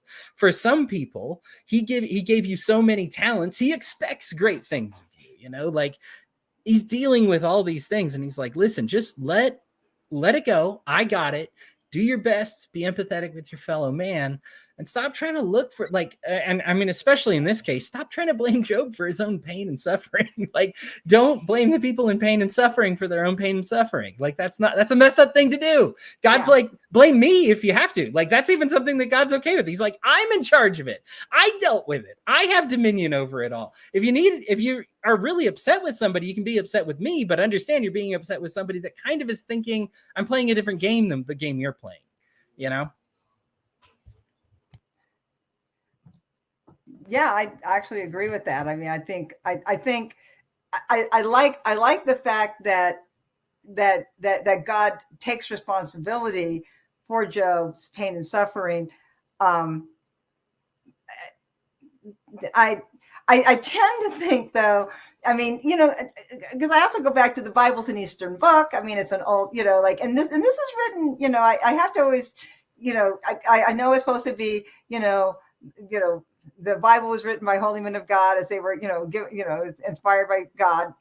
But I also have a whole lot of problems with that too. I mean, again, I'm the biggest doubting Thomas there is, because, you know, the Bible's also been translated, you know, for 2,000 years. So, you know, I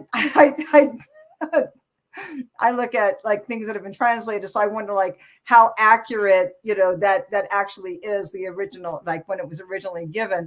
But, you know, I like the fact that Job actually kind of like Job says, don't blame the person who's being victimized. I mean, it's like if you're gonna go after anybody, go, you know, blame God if you're gonna blame anybody. The problem with that is that now everybody blames God, right? I mean, you know, and sometimes things happen, right? They happen.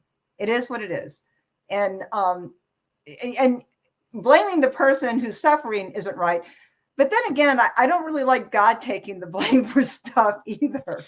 Right. Well, and you shouldn't. That's also another lesson. And I'm saying God says, if you need to blame anybody, blame me. But also don't. That's still short-sighted, right? Like, because you are not thinking on God's level. Like, God is dealing with a big picture, and we deal with small pictures. We deal with limited human understanding. He deals with infiniteness of the universe. To him, these people dying in a roof collapse is like, boom, they're instantly with me in heaven. Fantastic. Job's going to see them again. Perfect. Job's job here is not done yet. I'm going to use him for even more righteousness. And then people are going to pick this up in the future and use this story for even more righteousness. Like, God is getting wins, whereas we see death, suffering, pain. And like God says, we're supposed to be empathetic about it, but understand that this is less about blame and more about being there for somebody. Because as soon as you start trying to assess blame, God's like, well, that's going to get back to me. I'm responsible for it.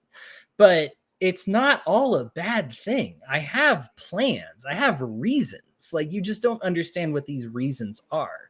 And like you said, I understand not liking the mystery element of it. But to me, finding the clarity in the work is such a message throughout the Old and New Testament. When you get to Jesus, who didn't speak any scripture at all, according to the Bible, only spoke in parables to people, didn't use the scriptures. Now, of course, we have him speaking to scriptures behind the scenes, but when he's talking with common people, he's only speaking in parables. He doesn't feel like using the scriptures. What he's doing is just work. But the work the answer is oftentimes not written down. And it's tough for us as human beings because we want to encode everything in language. It's part of being an intelligent mammal, right? And I think it's funny because this is why God points to the other animals of the earth that are not as like developed as human beings. And like in this one, like he talks about the ostrich and he's like, I see the joy in the ostrich, and that's what I want for you. The ostrich has no idea the concepts of God or anything, right? Just knows, hey, when I run fast, I feel great. And that's okay. To be like, hey, when a friend hugs me and says, man, I am so sorry you lost your dad, you are playing the role of God. Like, in as much as you do to the least of these, you've done unto me, right? Like, if you are healing people, this is putting you in the role of God. And when you are put in the role of God, you gain the wisdom of God. And sometimes that wisdom can't be expressed in language. I encourage people so often to volunteer and to do things personally. And even if it's just, even if you don't have that time, because I understand it's very difficult. Not everybody has that time and money. But just like with your family, to sit down and take that little bit extra. It's hard sometimes to tell your kid, I'm proud of you, without it sounding like a corny movie or them being like, whoa, this is coming out of nowhere or something. But holy cow, the spiritual revelation you might feel from saying that. And even if their kid's making bad decisions and you're not overall proud with them, if you can say, I'm proud of you for going to work on time today. Find something. You will find spiritual understanding that words can't really express. The reason Christ doesn't speak in scripture is because the law isn't written on paper, it's written on your heart. These are the actions are what do it, like this helps you understand God better. It's the reason there's this close tie between like faith and works. And I am, to be clear, I'm purely on the faith side on that debate. But I believe that your faith can be made stronger when you do the works, when you behave as God would, that you gain understanding that I can't just teach. I have all these notes on Job, right? Like I found it fascinating, but I can't teach you the lesson of Job with this. The lesson of Job comes from acting as what Job's friends should have done.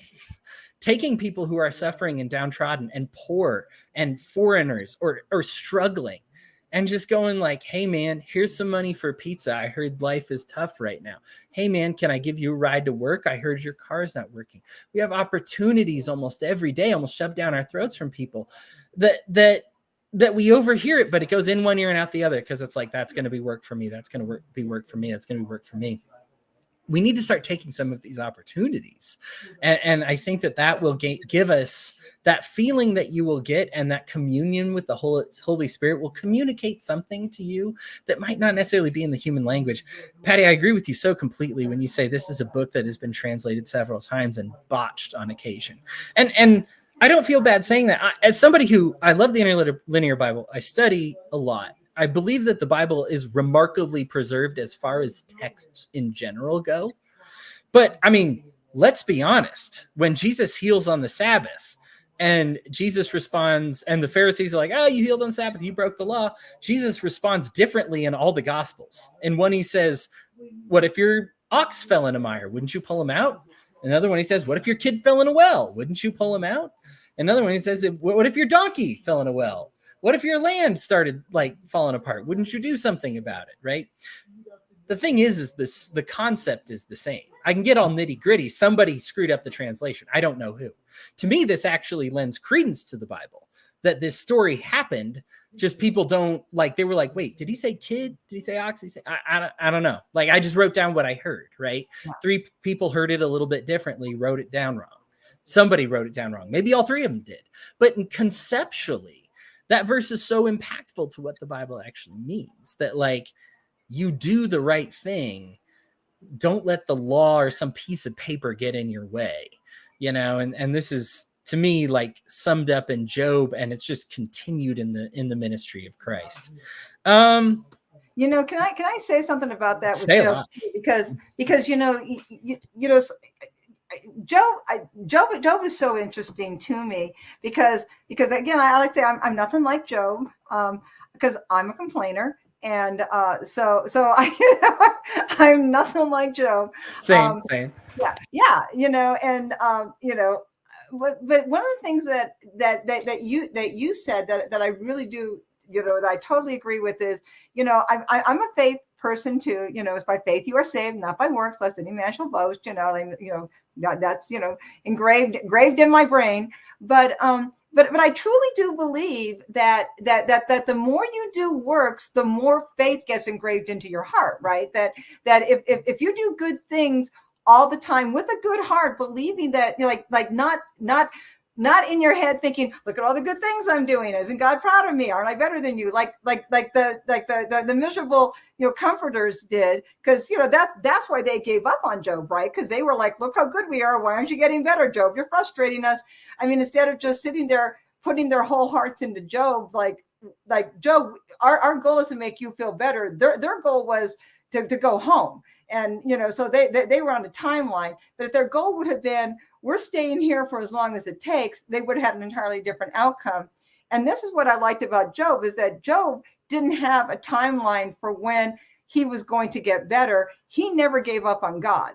And this meant that Job must have, in his world, in his life, been doing works in his world that never had a goal except to glorify God, because he didn't seem to want anything from God, which I respect that a lot about Job, because I try to get to that point with me. It's like, I don't, not to have this entitlement with God, this give to get, like, here's the thing, God, I'm going to be nice to this stranger today, and in return, you're going to give me something back, you know? And it's like I've really worked hard in my life not to have that give to get with God. And that's where I think sometimes Christians go wrong, because we do have this give to get mentality. Like, we tithe. Why do you tithe? Well, because, you know, if I, you know, Malachi 3:16, give unto me and I'll give unto you, pressed down, shaken together, running over. See, there's a give to get mentality. And I think Job didn't have that give to get mentality, and the miserable comforters did. And so, you know, I think a lot of it is we have to just, you know, change that mentality that our relationship with God is not transactional, right? Yeah. We do get fruits, but the fruits of the Spirit are not the fruits of this world. Like, Right. Job is, I mean, when we talk about fruits of the Spirit, self-control, tenderness, gentleness, peace, like, I mean, joy. Obviously, Job at this moment doesn't have a whole heck of a lot of it, but for reasonable things, he had enough, but, you know, right? I mean, he right. wasn't like. I mean, come on, let's have a reality check. I mean, I have boils all over my body. I'm unhappy. You know, I mean, you have to be in a really strong place emotionally not to have that break you.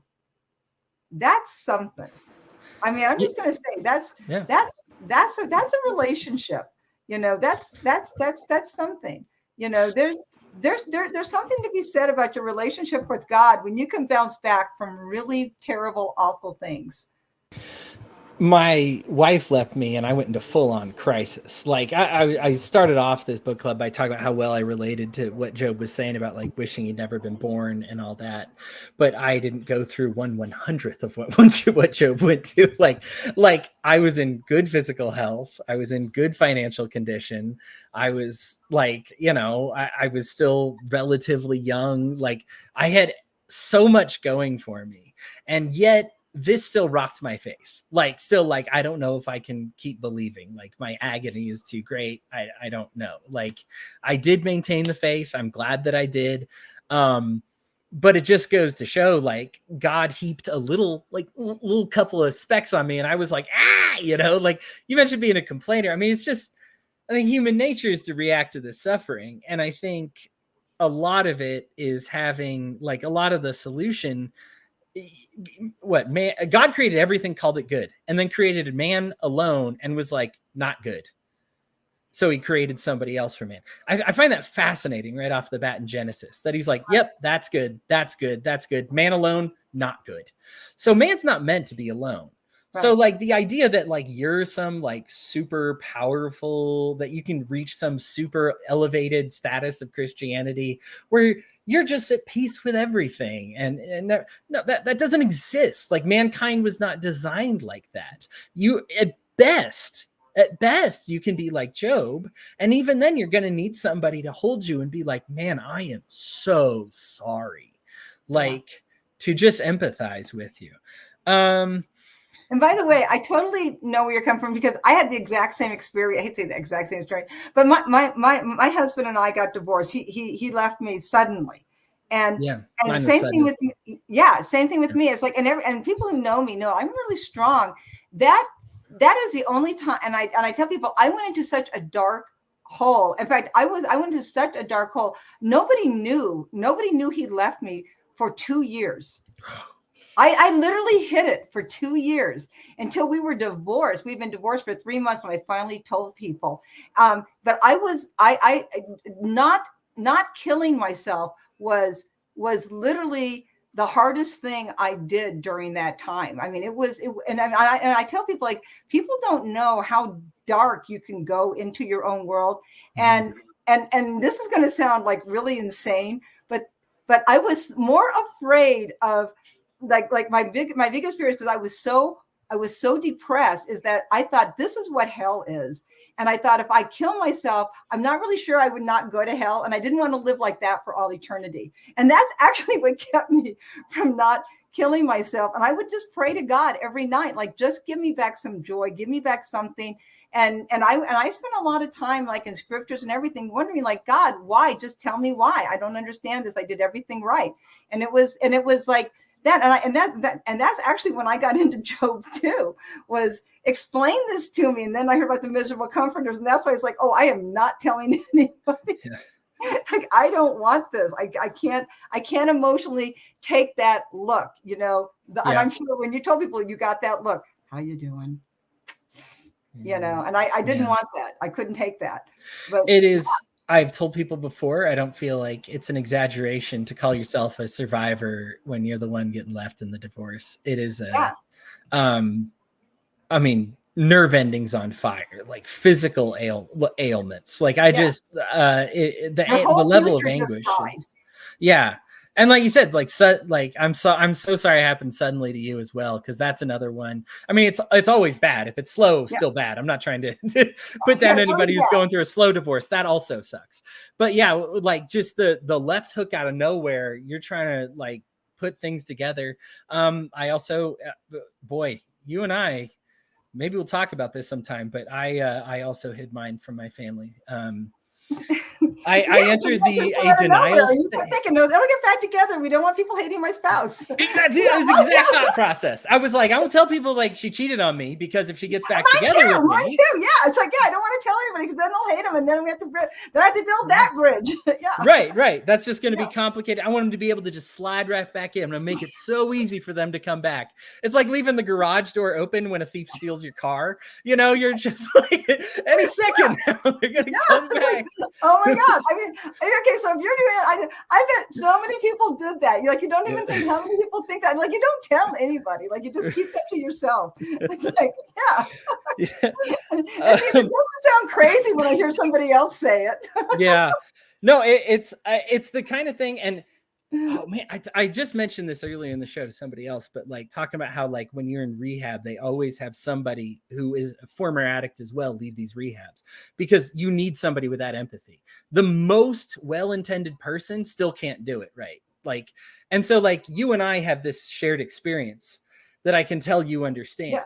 If somebody has not been through a divorce like that, like you may speak as compassionately as possible, but you just don't get it. Like, it is so, and like, maybe you get other pains, maybe you even get worse pains. You've lost a child, you know, I'm not saying that like you're not anti-human, right? Like you can't, like you can never even try. So don't try. No, try, like talk with me, understand, gain sympathy or all that.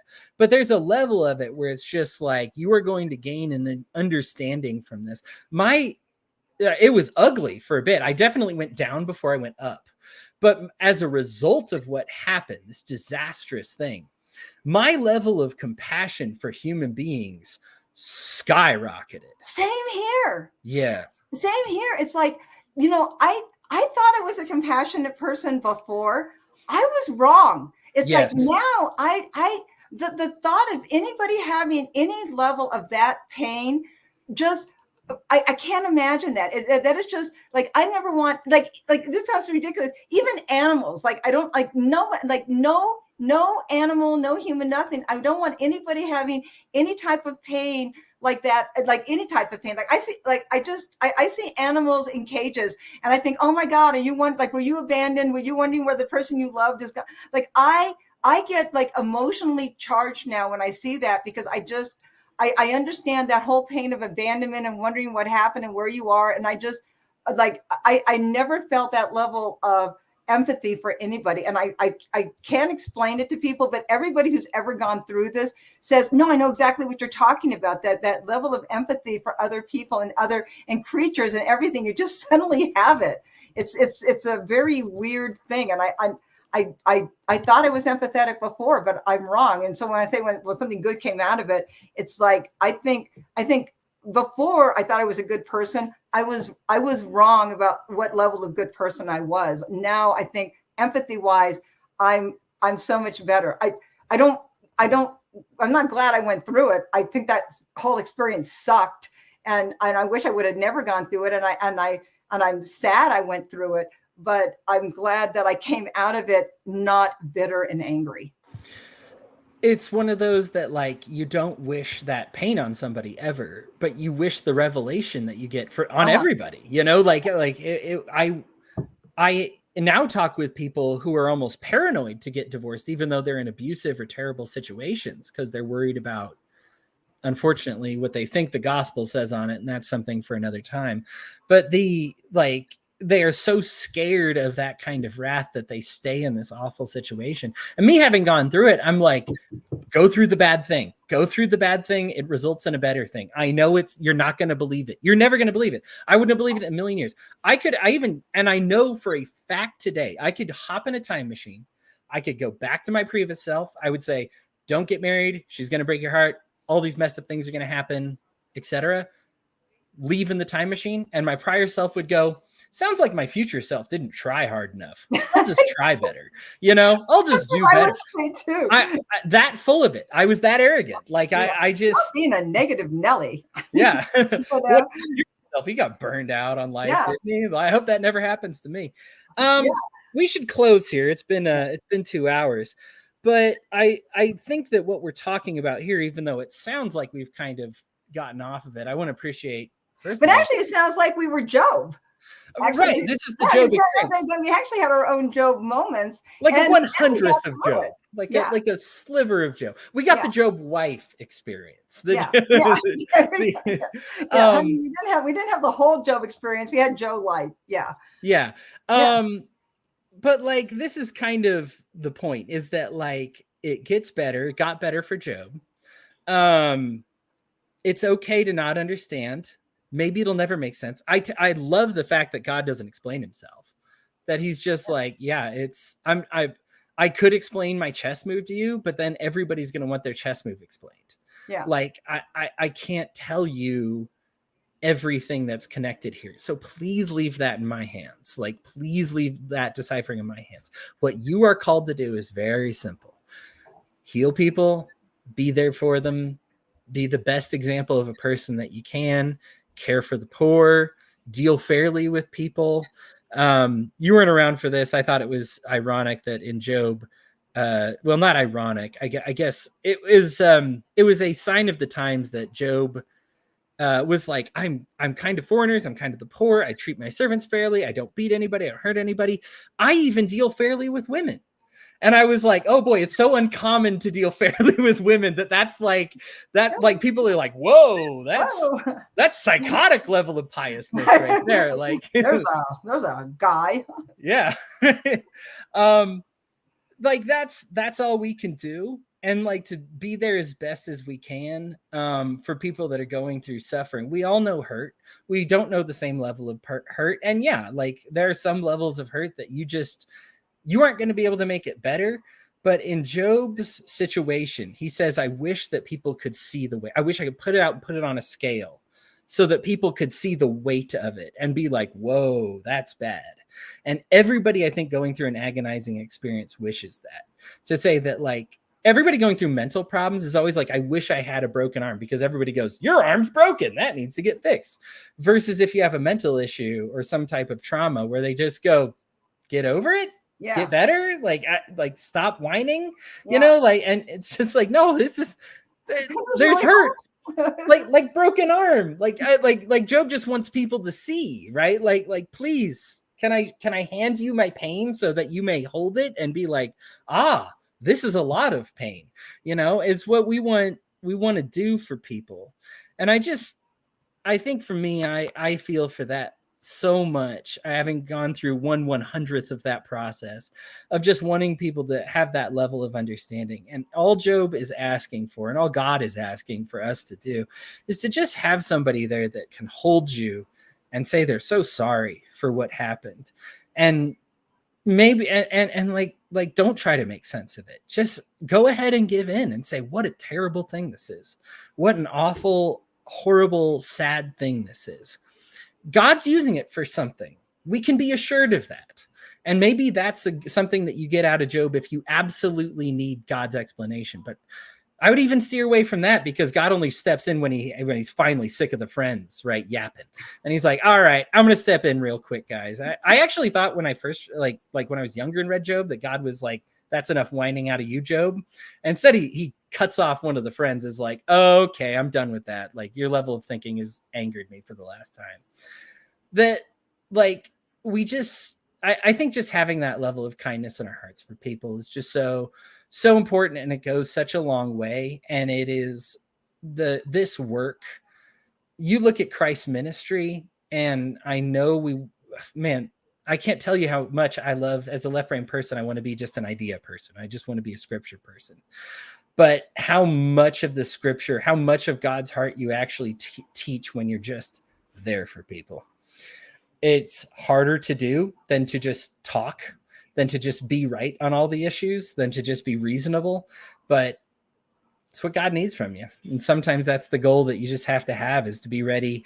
It's a tough challenge for us left brain people of the world, but it's doing it has made me see the left brain value of it, to just be like, oh, this is a wisdom that I can't really pick up in a book, you know, being able to just even being there for somebody, their pain will wear off on you, and you will see their pain, and that will make you more sympathetic to other people who are also in that pain. You don't have to go through every pain yourself. If you know somebody who went through like a traumatic situation, fellas in your lives, ask your ladies, ask your moms, grandmas, something that's probably the lowest hanging fruit, but ask somebody who's in a traumatic situation how it impacted them. And then when you hear somebody else say that, be like, my mom had that too. And if you love your mom, and of course we're all one in Jesus, you know, you should be able to treat them the same way and give them that same understanding shoulder that these people might not have otherwise. Patty, bring us home. Anything else that you want to say before we hang up the phone? No, I think you've said it all. I think you said it really well, actually.